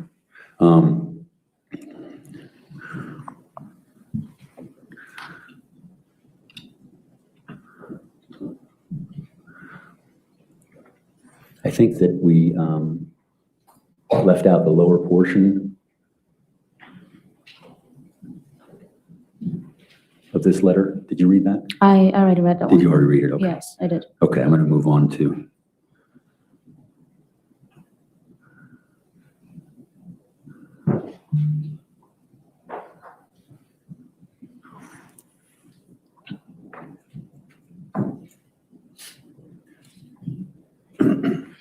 Ma'am, can you see, this is from the jail's mail called Smart Jail Mail. Yes, Can you see that? yes, I can. And there's a highlighted portion in English, but the original was in Portuguese. Correct. Can you see that? Yes. Okay. Is this Exhibit 17? This is 17, Judge, sorry. Now, please read for the ladies and gentlemen of the jury the highlighted portion. It says, anyway, yesterday my lawyer tried to call me, but I don't know what happened. We couldn't talk. The call was not working. He had told Mimi that he was going to try and schedule the trial for the first week of October. However, at the hearing, he didn't mention anything about October. The option he gave was November, December, and January. I was so pissed. I started to yell and cry. I hate this. He said he was going to try October, and for no reason he offered January. Fuck him. Screw him. He said he would come see me today at 12:30. Let's see, because he says he would do so much and he doesn't do shit. I don't even know why I'm paying a lawyer who doesn't do his job in a timely manner. And the other portion of highlighted says, anyway, I'm disappointed at my lawyer, who should be doing a better job and holding to his word. They scheduled the trial for November 12th. They say it's 2 weeks of trial. Okay. One question about that. Under the first highlighted portion, you said, I don't even know why I'm paying a lawyer. Did you pay the lawyer? No, I did not. Okay, someone else paid for you, correct? Correct. Okay.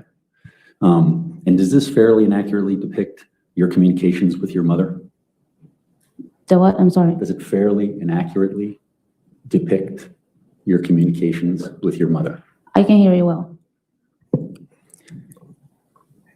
Is this? This is the problem here.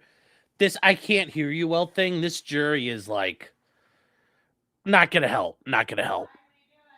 That's not gonna help things here. At some point, you have heard. You have heard.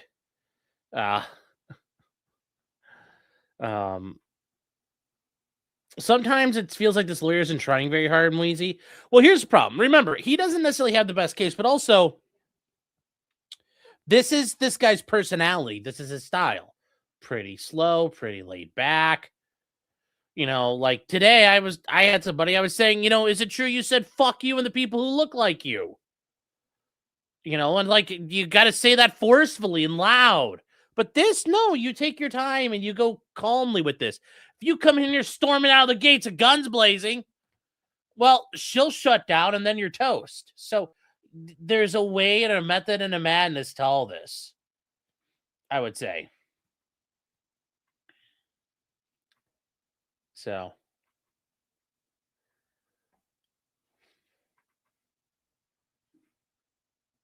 Let's see here. That's just something yeah. It's a fair and accurate transcript of your statement to your mother?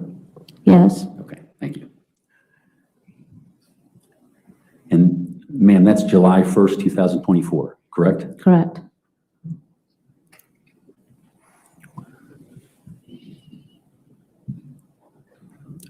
Can you see this new message marked as Defense Exhibit 18?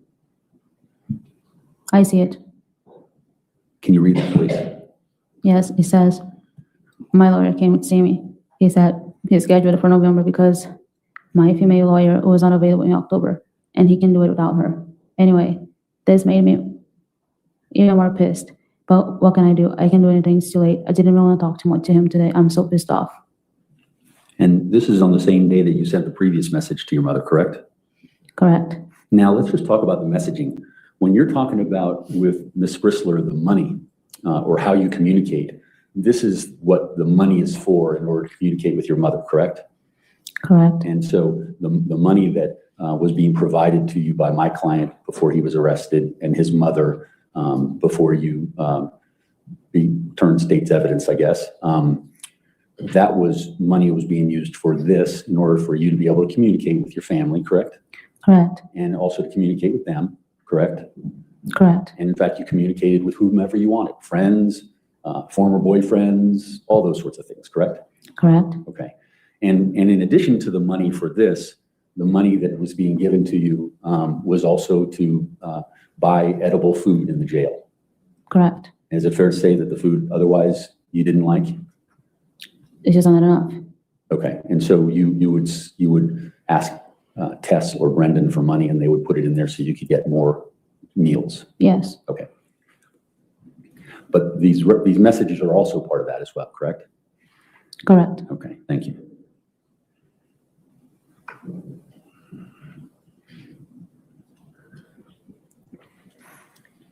And here's a message to your friend Paola, correct? Yes, correct. Okay, and is that a message that you wrote?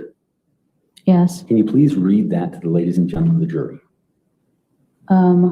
It says something you can't really read, and then says with my lawyer, due, that he changed my trial date for it to start on November 12th. We had a hearing on Monday to get it scheduled. Anyway, I'm very frustrated and upset, satisfied with my lawyer. And thinking back now, I think he already knew all along that it didn't happen in July, that in April, they agreed for the trial to be in July. So just to have a date, but my lawyer already knew he wouldn't be ready.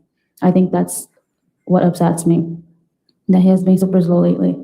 The specialist we need to testify, he hadn't even hired yet. Anyway, my female lawyer who works with him is not available in October. That is why it'll be November. I had asked him to try to go for at least the first week of October. But I think all this time he already knew it. It's unfair because everyone was anxious with expectations. We were so close, and he took the hope away from me. No matter how much he promises to take me home and knowing that I am innocent, it doesn't change the fact that I feel neglected. I really wanted to risk everything and do it in July, even if he isn't ready. I only signed papers for this, but there's no such contract. If there was, I would. Okay, and so this is after the continuance of the first trial date, correct? Correct. And the scheduling of the second trial date. Yes. And that was the one that was the trial date that you were going to trial until you decided to accept the Commonwealth's deal. Correct. Okay.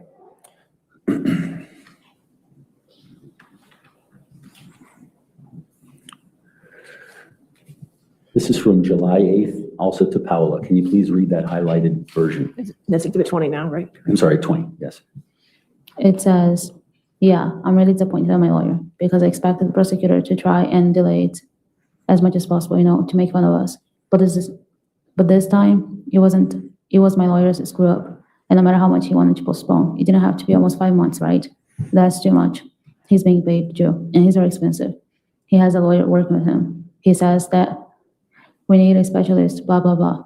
But all this time, and he hasn't done anything. I told him that Brendan's mother could help him find the right person by making calls, checking who is available or not on the date of my trial.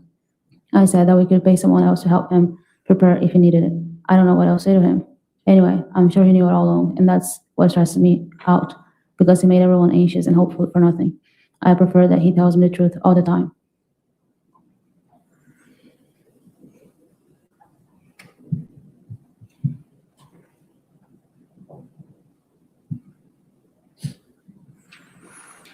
You see this letter from July 15th on Smart Jail Mail, which would be marked as Defense Exhibit 21. Yes, sir.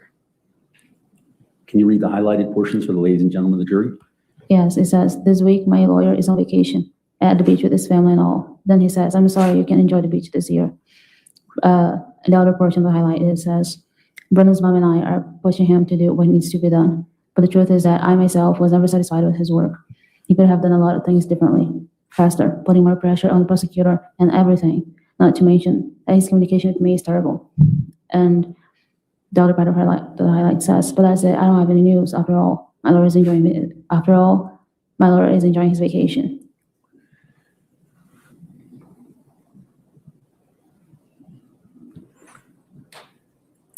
Ma'am, can you see the message from July 17th, 2024, and the highlighted portion, which would be marked as Defense Exhibit number 22?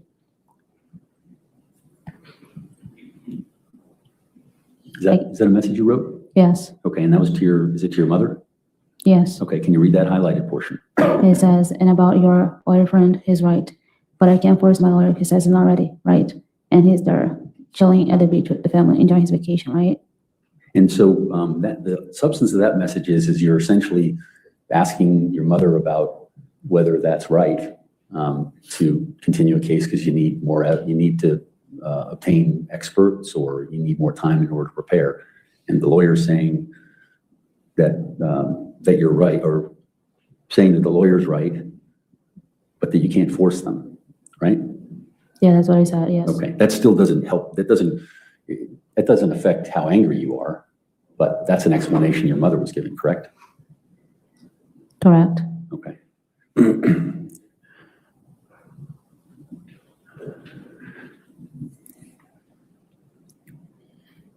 You see the new message, July 20th, 2024? Yes, I do. Okay, and can you read the highlighted portion? That's Exhibit 23, correct? Sorry, Exhibit 23. It says, my lawyer returns from vacation tomorrow. Then he'll come and see me during the week. We'll see.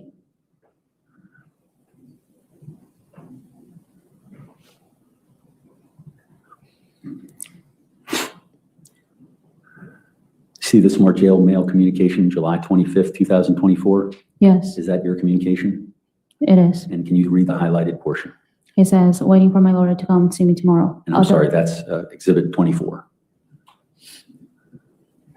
Sorry, I interrupted you. I want to Go make ahead, sure I got that's that. fine. Ma'am, go ahead and read that. It says, waiting for my lawyer to come see me tomorrow. I'll tell you more, okay?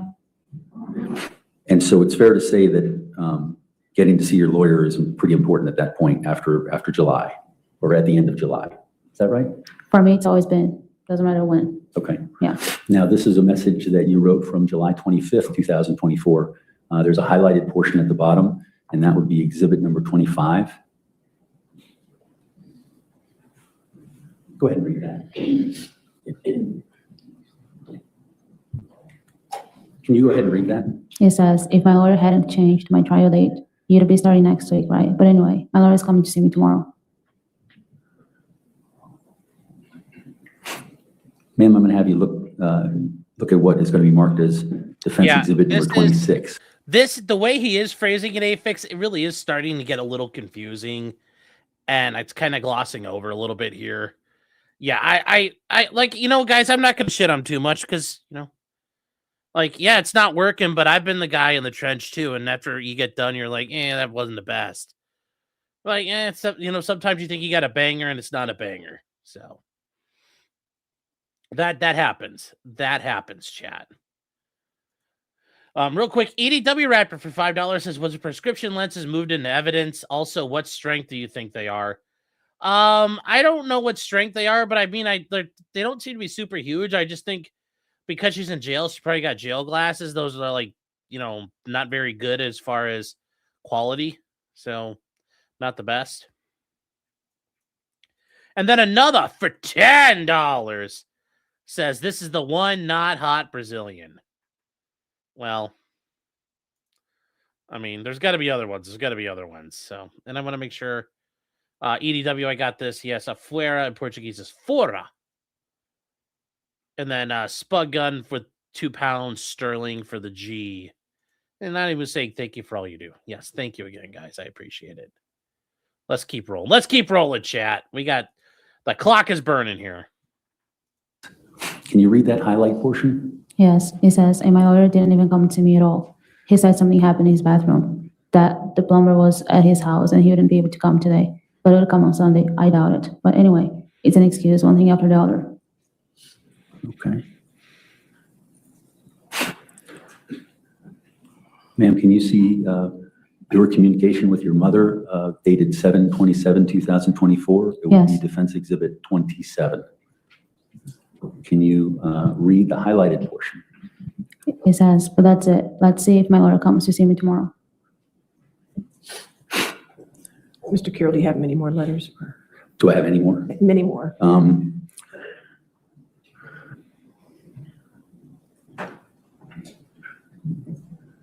Sorry, Judge.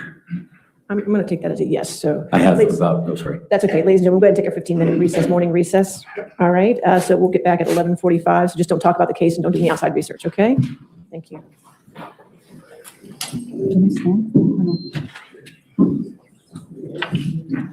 All right, chat, we're going to take a break here. Even the judge is tired of it, yeah. No, she's not even hinting. She's got to get going. Who's sniffing in the mic? I don't know. Don't know.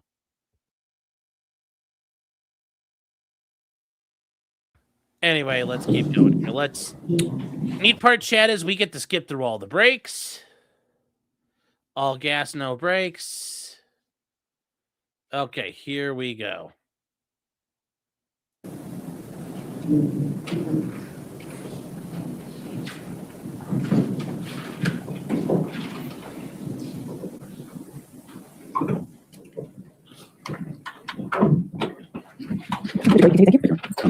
Madam Clerk, redirect. Redirect to your laptop? Yes. Okay. Well, we took it down because. Okay, that's fine. There you go.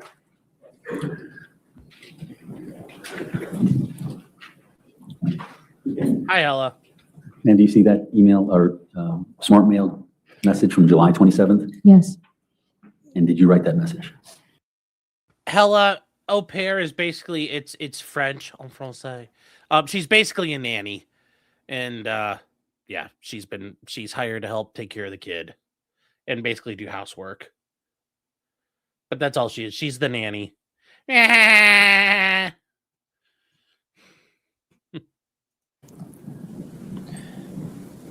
That would be you there. I didn't touch anything.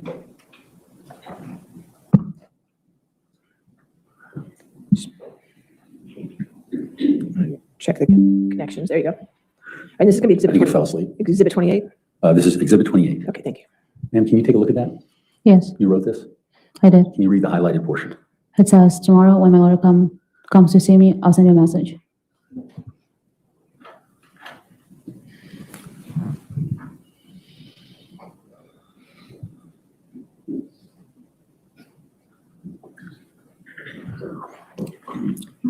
This would be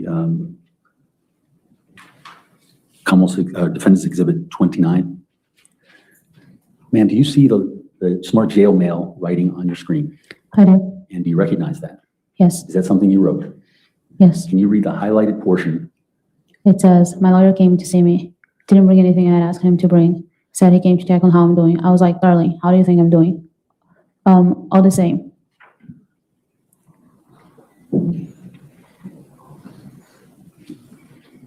Ma'am, do you see the new smart jail mail on the screen? I do. Did you write that? Yes, Judge, we'd be introducing this as, identifying it as Defense Exhibit number 30. Yes, sir. Ma'am, can you read the highlighted portion? it says, the situation here is the same. My lawyer is calm and positive. He just postponed the trial to be ready for real. But my hearing is in November. It starts on the 12th. I think it will last about 10 days. Tiring, but it's okay. Okay. And this is to a friend of yours? That's my brother. Okay, your brother. Okay, Yes. gotcha. Ma'am, do you see the new smart jail mail communication that's on your screen? Yes, And this would be identified as Defense Exhibit 31. Is this a jail mail that you sent? yes. Can you please read the highlighted portion? It says, tomorrow I'll message you more. And if my lawyer comes to see me, I'll let you know.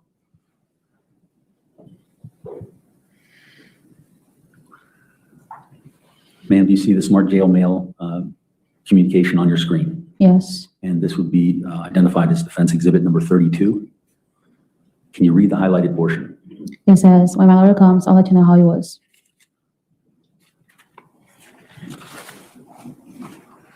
Ma'am, can you see the smart jail mail communication on your screen? Yes, Can you see the highlighted portion? yes, Is this something that you wrote?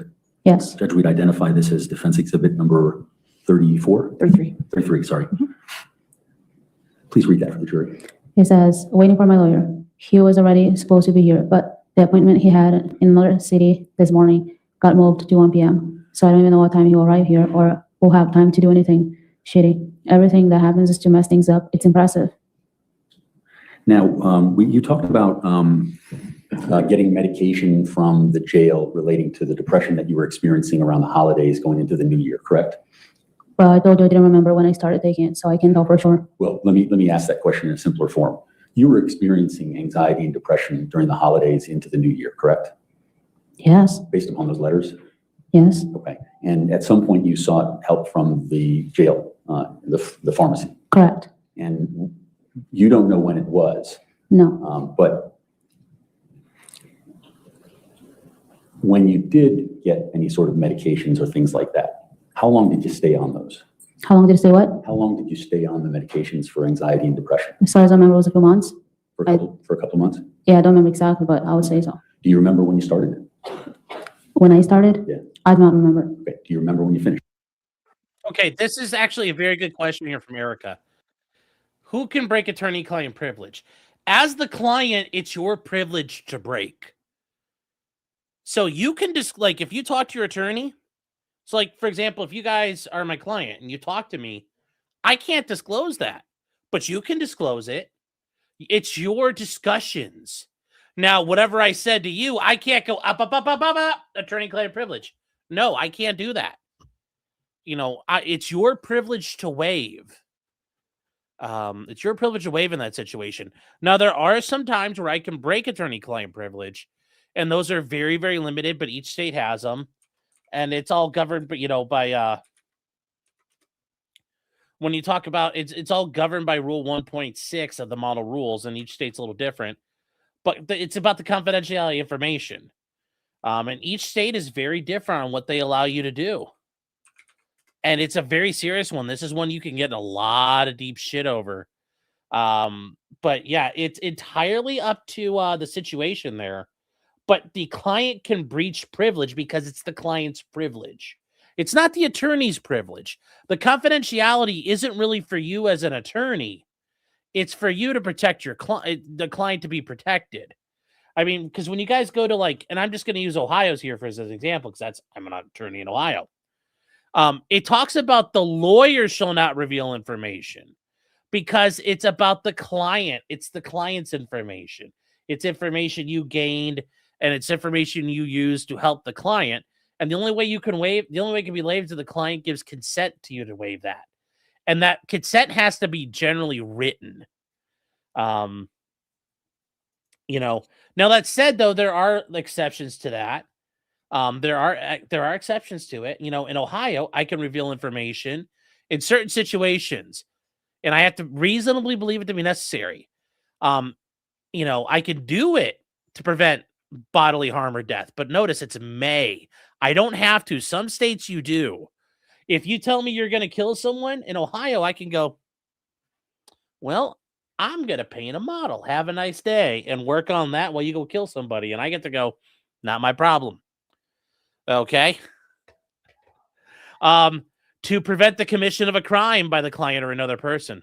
I don't have to get involved. To mitigate substantial injury to another that's resulted from their illegal and fraudulent act in which they've used their services. Okay. You know, if I'm securing legal advice about the lawyer's compliance with these rules.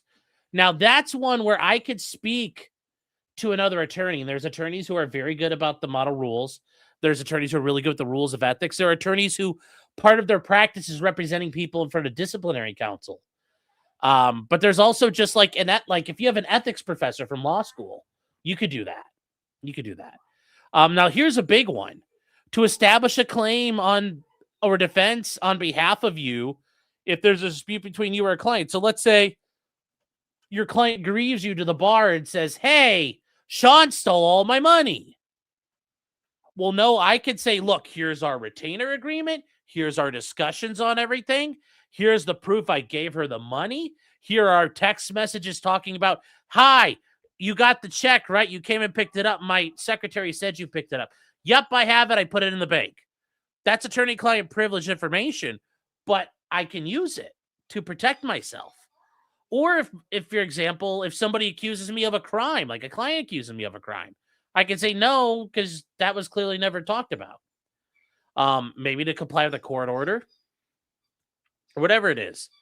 Now, there are times where, you know, and notice it's all about the lawyer, what they may do or shall do. And then you have to reveal information, you know, when you're dealing with candor before the court. You know, when clients are perpetrating a fraud before the court. But in Ohio, the rules are pretty lax on what I have to do.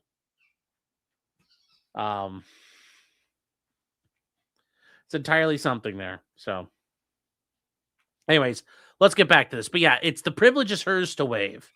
Nobody else can waive the privilege for her. Now, generally she waives it in writing, but she can also waive it by disclosing things to other people. I don't remember the date, no.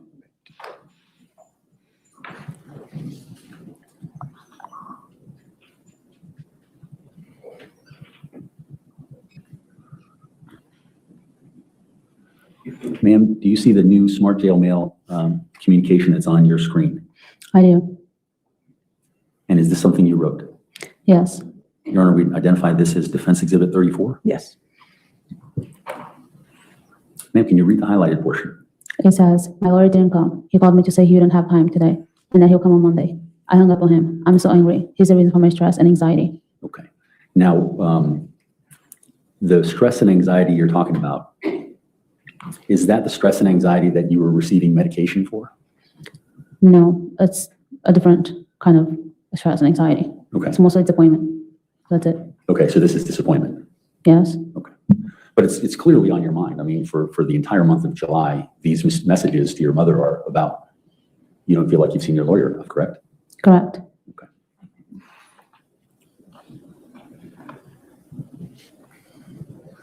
Ma'am, I'm going to ask you to read the new Smart Jail Mail that's on your screen. This will be identified as defendants number 35. Is this a communication that you wrote? Yes. And can you please read the highlighted portion for the ladies and gentlemen of the jury? It says, living in Brazil did not work out for Brendan. Deal. Not culture, Valerie's family, career, not anything. That's what I'm getting this idea out of his head and telling him it's okay to move on with his life. That's what makes me more upset, knowing that my trial would have been this week and the next, and that this would have come to an end one way or another. But what can I do? And yes, it will be November.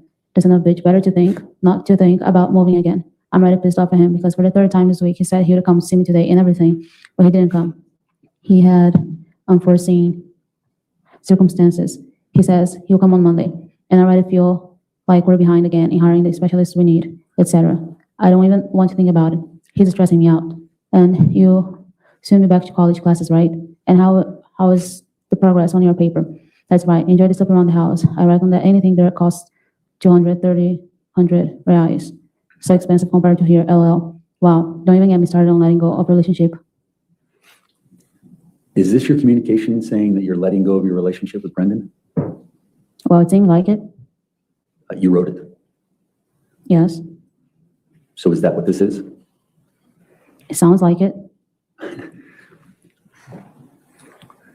So, ma'am, what I'm doing is asking of you as the author. You wrote that for a reason. Is that the reason? What did you ask?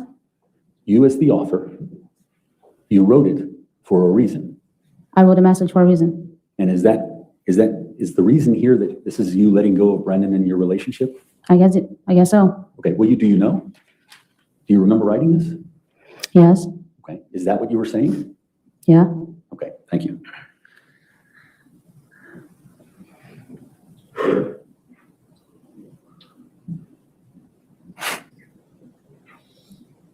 Ma'am, can you see the new message, Smart Jail Mail message on your screen? Yes. And do you see the highlight portion? I do. And Your Honor, this would be marked as Defense Exhibit 36. Okay. Ma'am, please read the highlighted portion. It says, I'm waiting to see if my lawyer responds about coming to see me today. I hope so, because I'm pissed off at him.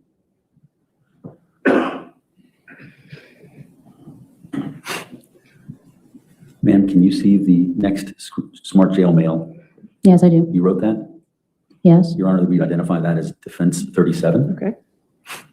Please read the highlighted portion, ma'am. It says, my lawyer came to see me, but he brought his computer uncharged yet again, just like on Sunday. He came, but we didn't do anything. I don't know how he doesn't check it before coming. He came from home wearing normal clothes. He wasn't even working. Ridiculous. I'm pissed. But I told him that I don't want to hear him say that we're not ready again. That he asked how I was doing, and I just cried. couldn't speak. It's because of him that I'm still in this place. But I told him that I don't trust and believe in him. He's traumatized me. He said, my lawyer will come to see me next week. Let's see.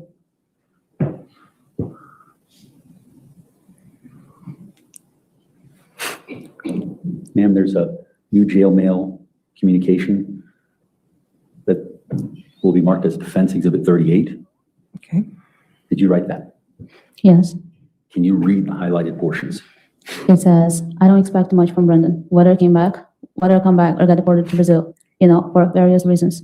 Valerie, his career, family, fight with Christine's parents, etc. And I'm very honest. He knows what I think and feel. Even though he wants to be with me, it's more complicated than it seems. And the other part says, that's why Brendan's mom and I got really mad at him, because he says he's coming to see me and he doesn't come. She keeps calling him, drives to his office, and nothing. She pushes him and calls his attention.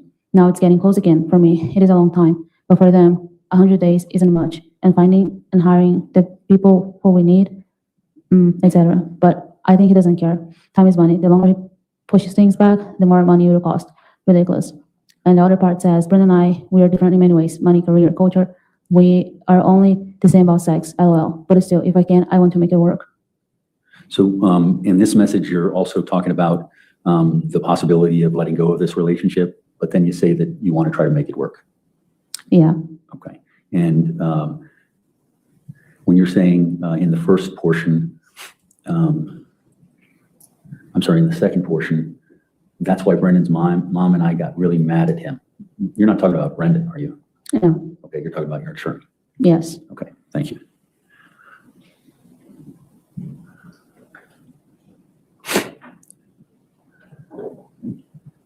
Ma'am, do you see the new smart jail mail to your brother? Yes. Dated August 6th at 10:44 a.m.? Yes. And did you write that? Yes. Your Honor, we identify that as Defense Exhibit number 39. Yes. Ma'am, can you read the highlighted portion? It says, the same old crap as always. No news. My lawyer comes to see me and it just makes me mad. And the other one says, Brendan and I are doing well.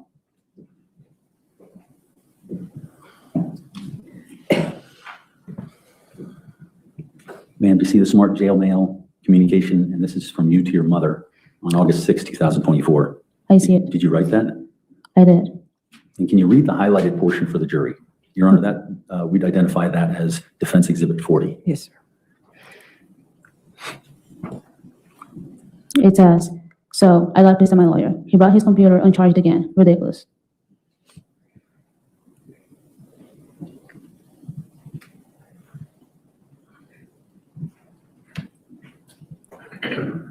And do you see the new smart jail mail communication on your screen? I do. It's one written by you to Paula. Did you write this? Yes. Your Honor, we'd identify this as Defendants 41. Okay. Can you please read the highlighted portion? It says, so I'm so pissed at my lawyer because he just disappears for no reason.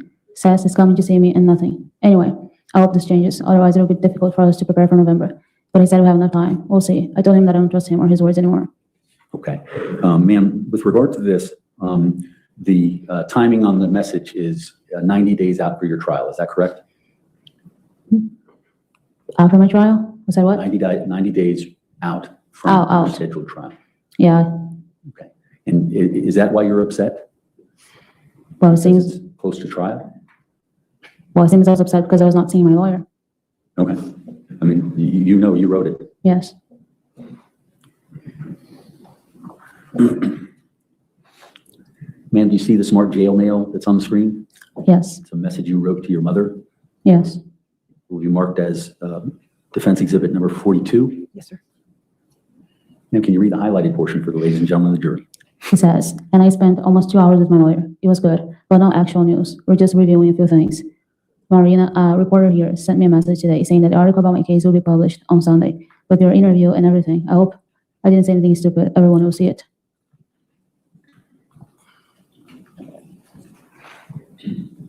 Ma'am, do you see the smart jail mail message to between you and Paula? Yes. And can you read the highlighted portion?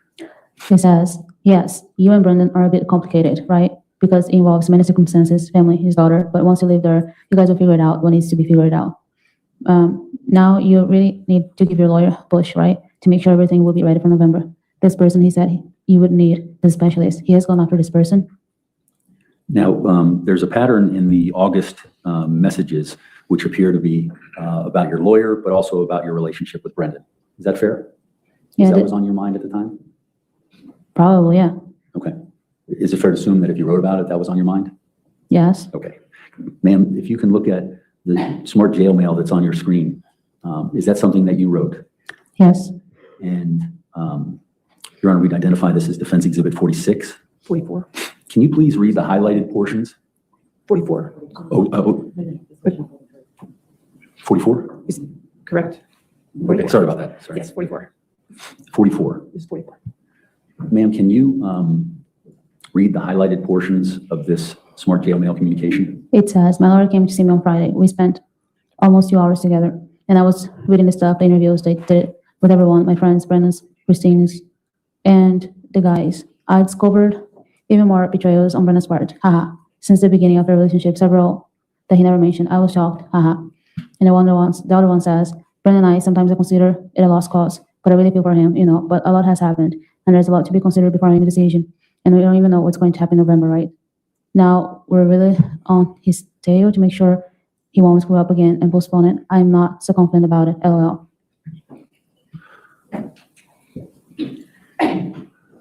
Ma'am, do you see the smart jail mail to your brother dated August 25th, 2024 will be identified as Defense Exhibit number 45?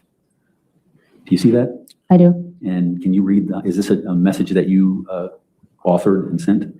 Yeah, And can you see the highlighted portions? I can. Can you read that, please? It says, here, nothing new. My lawyer barely comes to see me. And later on it says, I told mom that Brendan wants to go to Brazil with me, buy a house there, etc. But she's kind of pissed because she doesn't want me to live away from home. And that grandpa likes Bruno, but doesn't like Brendan, even though he doesn't know him. Valerie or anyone personally, I told her to stop judging based on what she heard people say, what she assumed to be true. She assumes to be true. Okay, so if we can identify. I mean, this is dragging on here, but yeah, she's the poor man's Nev Campbell here. Yes.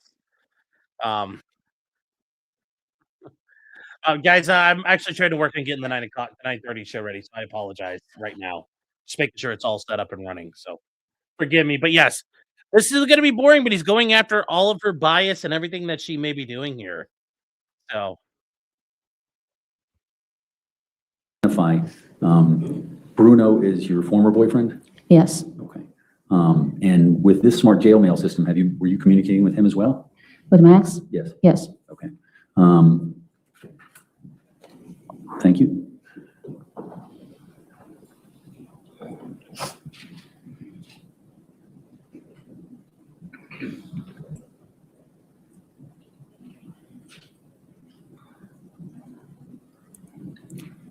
Ma'am, do you see the new smart jail mail that's on your screen? Yes. And did you author that? Yes. Your Honor, I'd identify this as Defense Exhibit 46. Okay. Ma'am, can you read the highlighted portions for the ladies and gentlemen of the jury? Yes. It says, my lawyer came to see me, but he had a problem with the computer again, and we basically did nothing. He told me that he lost the other trial that took place 2 weeks ago. And the other one says, another American reporter messaged me today, trying to talk to me. I don't even know where these people Okay. get. So, I'm sorry, you're saying another American reporter messaged me today. That's what it says, yeah? Do the media and reporters and those associated with the media, do they have the ability to communicate with you on smart jail mail? They do. Okay. And how long have they been communicating with you, whether you answer them or not? I guess throughout the whole process. I'm not sure. From the time that you were arrested? Yeah, I guess. Okay. And are there any particular media or news people that you communicate with frequently? Yes. Okay. And who is it that you communicate with frequently? Do you want me to mention the name? It's fine too. Is it Josh? Okay, Josh, and who's he associated with? Should I say it? I'm asking you. He's a producer with 48 Hours. Okay. And are you speaking to anyone else who's a producer or potentially looking to buy your story? At that point, no. Or you want to rephrase your question? Are you speaking to any other media person Was I? other than Josh? Was I? Was you or are you now? No, yes. Now you are? Yes. Okay. And that's my question. Who are you speaking to? Who am I speaking to? Yes. 2 people. Okay. Do you know their names? I don't know their names, yes. Okay. And is one of them Josh? No, Okay, what are their names? Kate and Zachary. Is that Kate Brower Yes, and Zachary Franks? correct. Okay. And has there been any sort of, have they given you anything in anticipation of something? Anticipation of what? In anticipation of anything? Have they given you anything? Have they provided you anything? Yes, they have become my support system. So they've been helping me with money to communicate with my mom, my family in Brazil, and whoever I want to communicate with, and money to a commissary and that stuff. Yes. So let me just slow you down there. I didn't quite hear all of that. I heard something about them giving you money. Yes. Okay. And was it money to your mom in Brazil? No. Oh, I'm sorry. So if you could just slow down on that and just say exactly what you just said. I said they have become my support system. They've been putting money on my books to talk to my mom, my family in Brazil, and whoever else I want to talk to, and to buy commissary and stuff. Yes. Okay. So they're, in the absence of Tess, who used to pay all of that. Yes. These two are paying money toward your commissary. Yes. And what is it that they want from you? Eventually, I want to tell my story. Okay. And have you negotiated anything? No, not really. Okay. Have they thrown a number out? Have they what? Have they thrown a number out for your story? Yes. Okay. Have you agreed to that number? No. Okay. So you're still in negotiations. Well, you can say so. Well, you tell me. You're the one who's involved in it. Yeah, if you want to say yes. Okay. And do you owe them any obligations for paying for your commissary money or your ability to use smart jail mail, any of those sort of things? I do intend to write a story with them eventually, yes. Okay.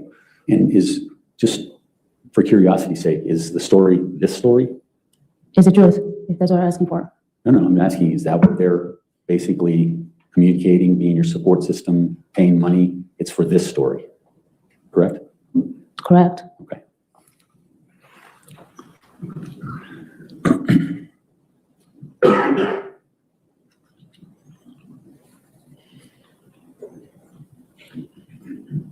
And what outfit are they with that would be handling this story? What? What company are they with that would be? It's called Cream Productions, if I'm pronouncing it right. I'm not sure. Cream Productions? That's what I would say, like, yeah. Okay. And is this story going to air on any network or TV streaming service or anything like that? There we go. And now we're getting somewhere. Go ahead. You can answer if you know. Now we're getting somewhere, chat. Oh, there's some media involved now. There's some media involved now, huh?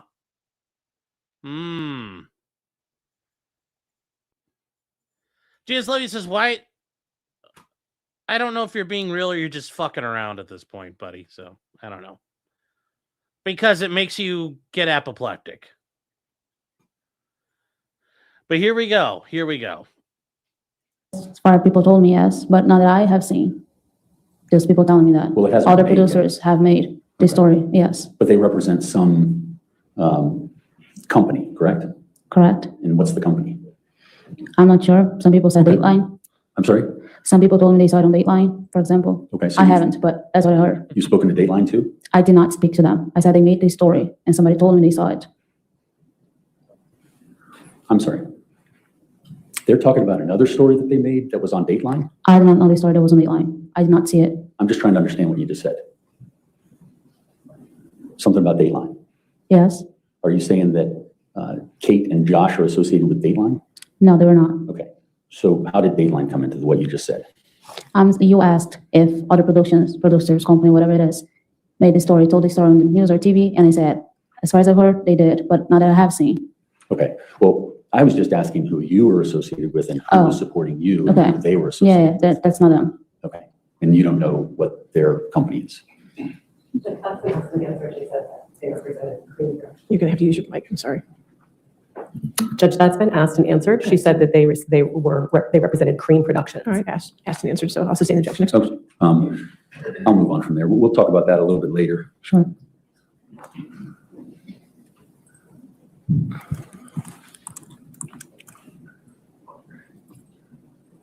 Ma'am, do you see the smart jail mail for August 30th? I see it. From you to Paula, Yes. and that would be, Your Honor, that would be identified as defendants 47. Yes. Ma'am, can you read the highlighted portion for the ladies and gentlemen of the jury? It says, in next month, I have a hearing, one of the regular procedural hearings that we have before the trial to decide some things. I presume now it's supposed to be twice as tiring. And of course, he won't want to talk about these things over the phone. I don't even think there are enough excuses, but it's fine. I'm getting over it. So this thing about the article in my case, my lawyer told me that last month, this Marina sent him an email saying that she was going to publish the article, etc. And he even got mad at her because we gave them your information so they could call you and write about me, not about the case. Since I haven't even had my trial yet. And he said that she does not have access to police documents, my interview with them, evidence, etc. She only has access to the hearings I had because they're public documents here. But they must be either bluffing or waiting to see if I talk to them because she told me she was going to publish it 3 weeks ago and still nothing.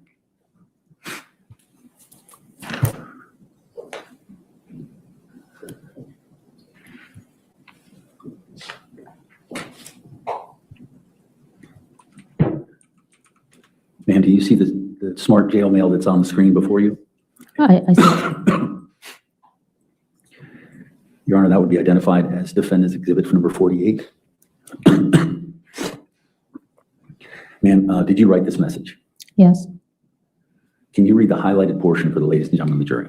It says, my lawyer didn't even come to see me and said he had a hearing in the morning. And when he arrived here, there was a line of lawyers and they didn't have enough time to see the clients because there are only 3 rooms, 3 lawyers at a time. He says he'll come tomorrow. That happens a lot.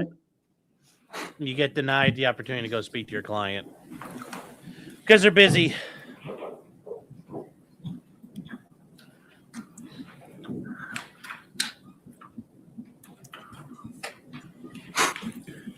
Ma'am, do you see the smart jail mail message that's on your screen? Yes. From you to your mother? Yes. Did you author that? Yes. Can you please read the highlighted portion to the ladies and gentlemen of the jury? It says, and yes, I hope my lawyer comes tomorrow without fail. He stresses me out more than anyone else. The son of a bitch. I've already started crying and all because I got frustrated, you know. And that's exhibit 49, is that correct? 49, I Okay. apologize.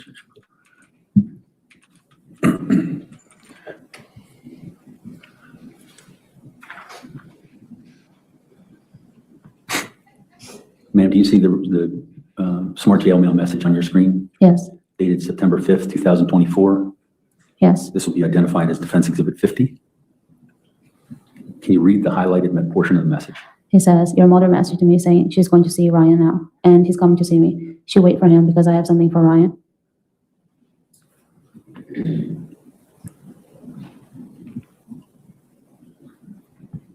Ma'am, do you see the new message on smart jail mail? Yes. Did you write that? I did. Okay, Your Honor, this would be identified as defense 51. Ma'am, can you read the highlighted portion? It says, ladies and gentlemen of the jury. He says, well, again, my lawyer won't come to see me today. Mimi met him. He said he has another hearing now. And while he was here earlier, he was talking to my lawyer. I'm like, are you kidding me? You have all the time in the world to talk to her. And you do that instead of coming to see me since you were here and I've been waiting since yesterday. As if I could go to his office to see him, right? Guess what? I can't because I'm here. I've been here longer than necessary because of his own screw-ups, delaying everything. Let's see if he won't screw up my trial too. During the trial, they will ask if I was satisfied with my lawyer. And if he represented me, well, I'll be honest and say no. But it's so good that you feel the change, Mom. And try to get along with Rarisa too. It's not worth it acting like this. Did he say something about being in touch with me? Because it stops there. I think that's just a bad highlighting job. Thank you. Mm-hmm. Ma'am, can you see the smart jail mail communication that's on the screen? I see it. Okay. And is that a message sent by you to your mother? Yes. And it looks like it's September 5th, 2024 at 9:18 a.m. Your Honor, that would be identified as defense exhibit number 52. Okay. Ma'am, can you read the highlighted portion? It says, Gentlemen of the jury. He says, let's see if my lawyer shows up today. He makes me very frustrated. I'm never happy satisfied with his work. He says he will do things, but he doesn't. He's delaying my entire process. Says he'll come see me and nothing. Doesn't make an effort, you know. I should have changed lawyers long ago, but now it's too late.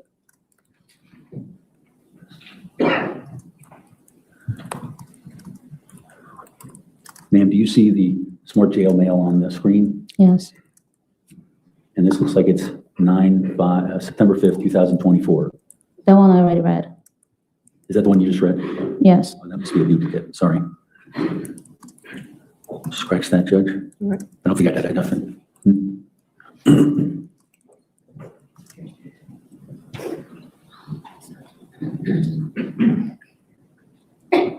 I believe there are some differences, ma'am. Can you just read the highlighted portions, and that would be identified as defense exhibit number 52? 53. 53. Well, that's the one I just read. Can It you still shows please it. read it again? Oh, it says, well, again, my lawyer won't come to see me today. Mimi met him. He said he has another hearing now, and while he was here earlier, he was talking to my lawyer.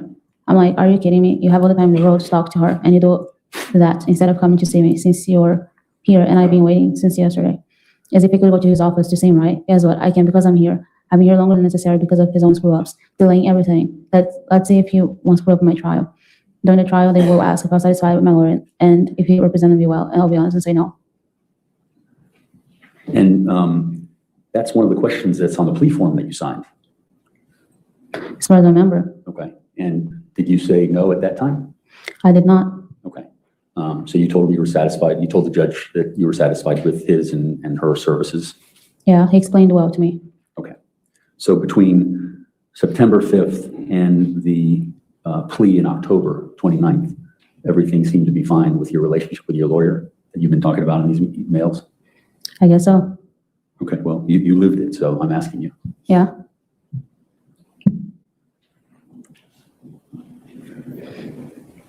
Ma'am, do you see the smart jail mail message on your screen? Yes. Okay. And did you write this? Yes. And can you, this would be identified as Defense Exhibit 54. Ma'am, can you read the highlighted portion for the ladies and gentlemen of the jury? He says, difficult to trust him, knowing how he's like. He's like a commitment and care. At first, he said he would spend 2 hours with me, and when he came to see me, I wish. He barely shows up. He just makes us wait. But what can I do? It's too late to change lawyers. I don't trust him.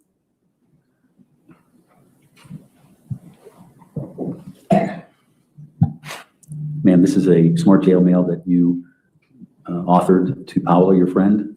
Can you read this would be marked as exhibit number 55, Defense Exhibit 55? Yes. Can you please read the highlighted portion to the ladies and gentlemen of the jury? He says, and about my lawyer, I wish. Dear heavens, he makes me so mad. Last week alone, he said 3 times that he would come to see me on Wednesday, Thursday, and Friday. He didn't show up. Brenda's mother kept sending messages and calling, and he kept her waiting for him, me waiting for him, and he still hasn't shown up. So on Friday, my female lawyer came to see me to talk about this next hearing. Nothing much, sweet Lord. I told her that I don't trust him. I'm scared because my life is in his hands. You know, that I don't know how he expects me to stay calm when he doesn't even have the responsibility and commitment to come to see me or do things when they're supposed to be done, delaying my entire process, etc.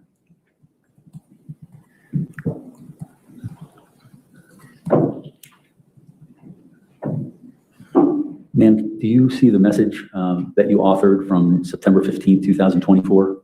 Yes. Okay. This would be identified as defense number 56? Yes. Ma'am, can you read the highlighted portion to the ladies and gentlemen of the jury? It says, it's been 11 months since I've been here. My goodness. I need this to end as soon as possible. Okay, so on September 15th, you're just ready to end it, correct? Yeah, Because you have a trial in less than two months from then, right? correct. And what's the basis? Why are you saying, I just want it to end right now? That's the same way I always felt. I just wanted this to be over. Okay, but this is the first time that you've written it in one of your smart jail mail messages. What's the reason at this point? I'm not really sure.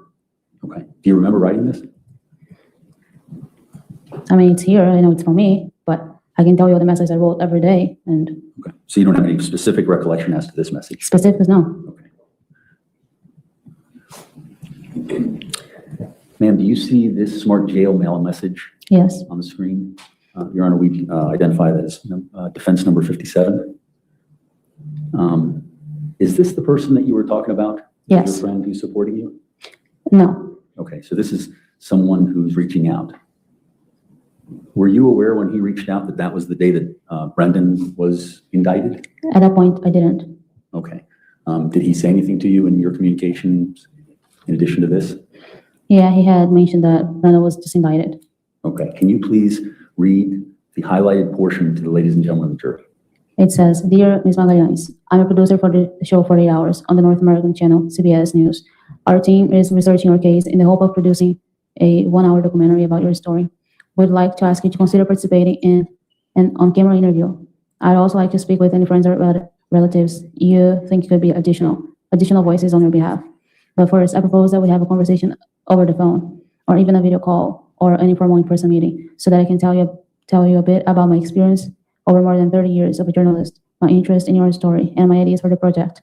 Feel free to contact me if you can. If you prefer to speak in Portuguese, I can arrange for a translator. Thank you for your time and consideration. Thank you. Now, was Josh one of the contributors to the your account here at the Fairfax County Sheriff's Office? Podem me contribuir. Did he put money in? No, he did not. Okay. Are you still talking to him? I was. Are you still? No. Okay.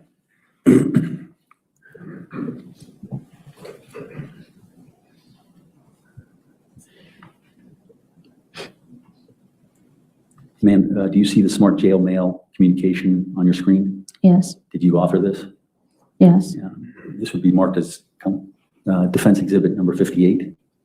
Can you please read the highlighted portion to the ladies and gentlemen of the jury? This is from September 16th, 3:49 p.m. It says, I heard they either arrested or are detaining Brenda now. Have you heard anything about it? I'm scared. They sent me downstairs because they had a search warrant for my cell to see if they didn't find anything here, etc. Then a guy from TV channel messaged me saying he saw on the news that they had arrested him. My goodness, I don't know what's happening.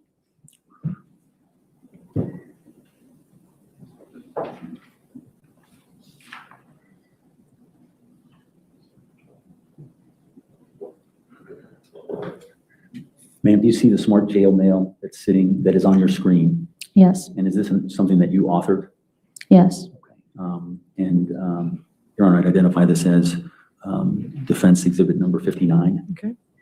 Ma'am, can you read the highlighted portions to the jury and the ladies and gentlemen of the jury? It says, I want to avoid people staring at me and talking about me and Brendan. I'm so disheartened, so low on energy. I just want to lay down and sleep, tired. Even with the double dose of medicine, I didn't sleep well. So Brendan's arrest had a real significant effect on you, correct? Correct. Okay, and is that where you're disheartened, you're low on energy, you're not able to sleep? That's what I said. In this message? Yes. Okay, and that corresponds with him you've confirmed that he was in fact arrested, not just heard it, you've confirmed it 5 days later, correct? Yeah. Okay, now at that point, were you on any sort of medications for depression or anxiety or anything like that? At that point, I don't think so. Okay, so you had stopped them at some point? I had. Okay.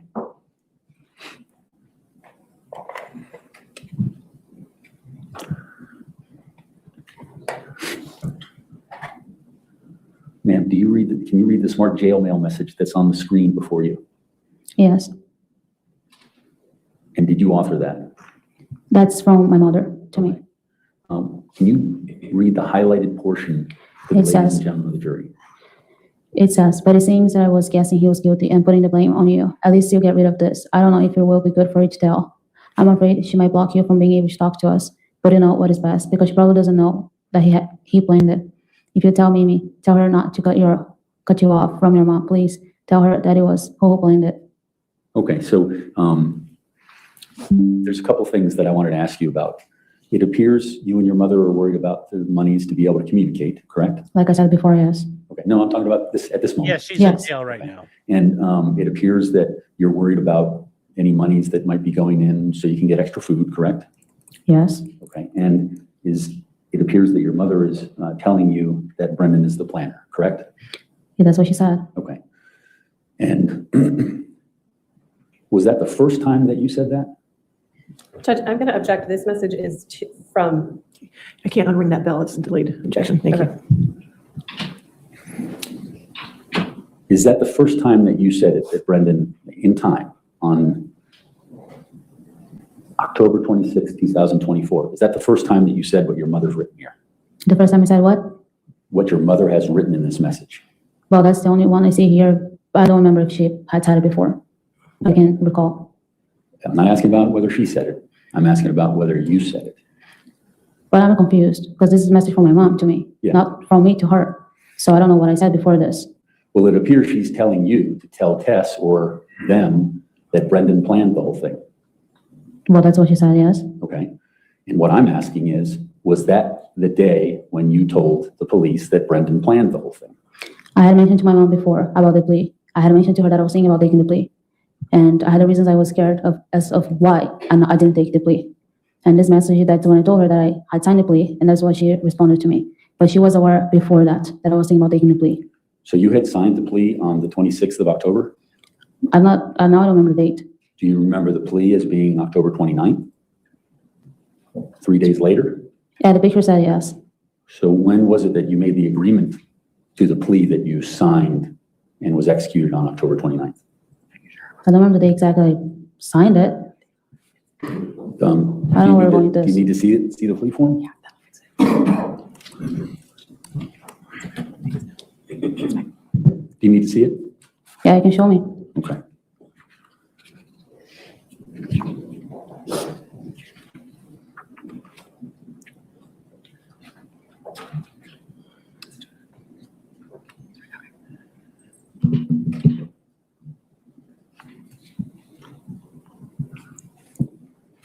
Can you see the plea form on the screen there? I can.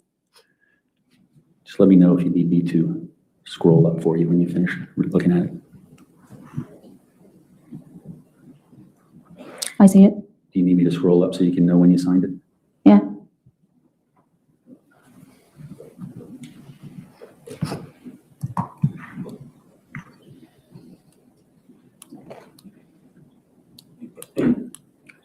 Is that the 28th of October? Yeah. Is that what it says? I just. It says 28th of October, yes. And so my question was with regard to the previous message, that was where your mother said to you, tell everyone that Brendan planned this. And within 2 days, you signed a plea with supporting evidence saying that Brendan planned this. Understand? So my question was, when did you say Brendan planned this to the police for the first time? Well, during the first interview we had, And do you know when that was? I remember it was a Friday. Okay. Was it in October? It was in October. Okay. So October 25th, does that sound right? Sounds about right. Was that where you were in a room with another prosecutor, not these two, was asking you questions? Yes. Okay. Now, let me ask you a little bit about what went on prior to you entering into that plea.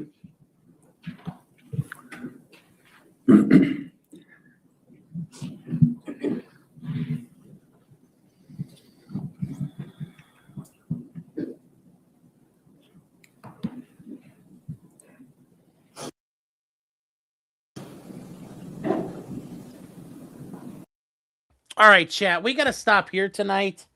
If you guys are new, like I said, if you guys are new, I'm an attorney, and we do a, this is my channel, but we always do a Thursday night show every Thursday night at 9:30 Eastern. So, I gotta stop and get ready for that. So I'm gonna go ahead and get into that now. So my apologies. We have about 20 minutes of her left. And then they have a lunch break that goes just about an hour for lunch. And then we have another about 2 hours. Yeah, it's about 2.5 hours of her left to do. And we'll catch up on that tomorrow. And then we'll catch up on day 3 over the weekend. My apologies, but I try to get this done. Like I said, the Thursday night show is a big deal for me. Yet don't believe me, I'm fake. So,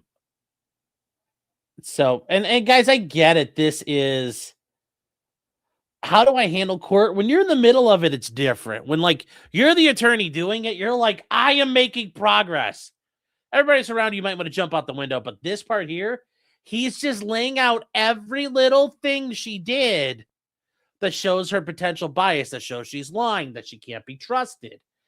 It's going to be boring. It's these jail emails, these letters. Remember, this attorney is doing what he thinks is the best idea to protect his client. I agree. It could suck when you're having to do it yourself.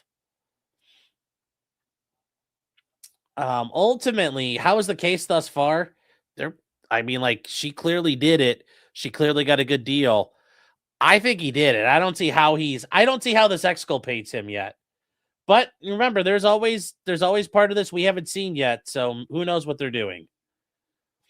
And then Jasper the Cat Dude for $2 says, new smart jail mail, justice for Taco Chan. The jail mails are actually like a real thing. It's a good way for people to communicate. It's a lot cheaper than the phone calls, too. And then Radcon Hazard, member for 7 months. Thank you for being here. It says, a lawyer covering a high-profile crime. Shocker. Yeah, I know. All right, guys. So, if you guys are new, once again, please, we'll be covering the rest of this as we go. And yes, the Clyde stream. Say, how about listening to Wick on Sitch and Adam today? Oh, buddy. That crazy idea of, it's just having the trial because you want to prove your innocence. Ugh. Yeah, no, not at all. Not at all.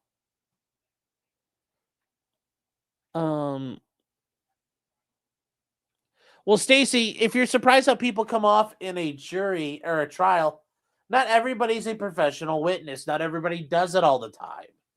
So that's always a problem. Like this woman, she's not a very good witness because she's being obtuse and saving herself, but she's also trying to save her boyfriend. And she's also, she's not an English speaker as her first language. She's an ESL. Like all that stuff adds up to make a difficult witness. So are we going to get doggos? We're going to try to get the dogs. But anyways, guys, I'm going to take a break here. I am going to send you, well, hold on. I actually got to get that.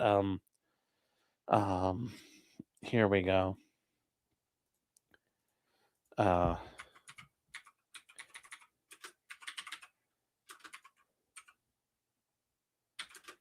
Let me see here. What is it? We got a couple things we're going to cover tonight. There's some interesting things. The Nicolas Maduro case. There was some kind of funny hijinks there.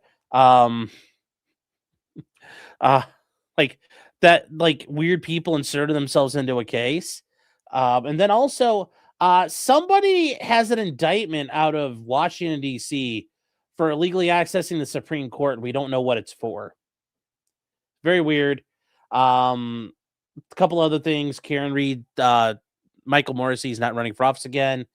And just some other stuff out there, guys. We're also going to go over a little bit of the lawsuit from Brian Kohberger against Washington's, the victims of Brian Kohberger versus Washington State University. So we're going to cover all that tonight at 9:30.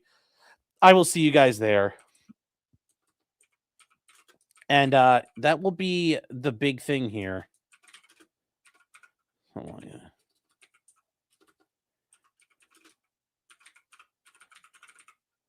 And what was I going to say?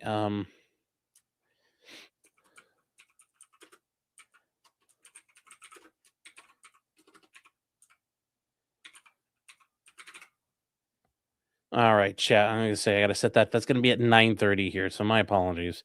So I'm going to see once you just keep it going. It's like it's hard to do that, monitor a trial and do all of this at once. So that's why I stop. I just can't take it, chat. I can't handle it. All right, guys. So with that said, I will see you guys in a little bit, and just please remember until next time. I've watched better Brazilian videos. Well, Holly, Naomi saying thank you. Well, thank you for being here. I appreciate it. Hope to see you around, and we'll see you guys shortly. And just remember until next time, just because you did it does not mean you're guilty. Although these guys, Brendan Banfield's probably guilty. I just don't see how he's going to walk out of this, but we'll see. We'll see. So good night, chat, and I'll see you guys shortly.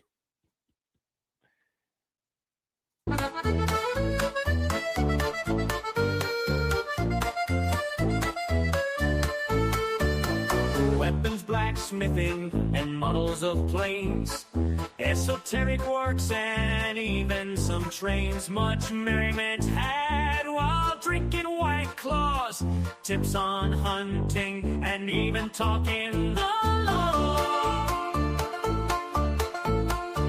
Whatever you do, just don't talk to cops, even when they nab you on illegal stops. Just 'cause you did it doesn't mean you're guilty, but please talk to a local attorney. Was that the fat guy?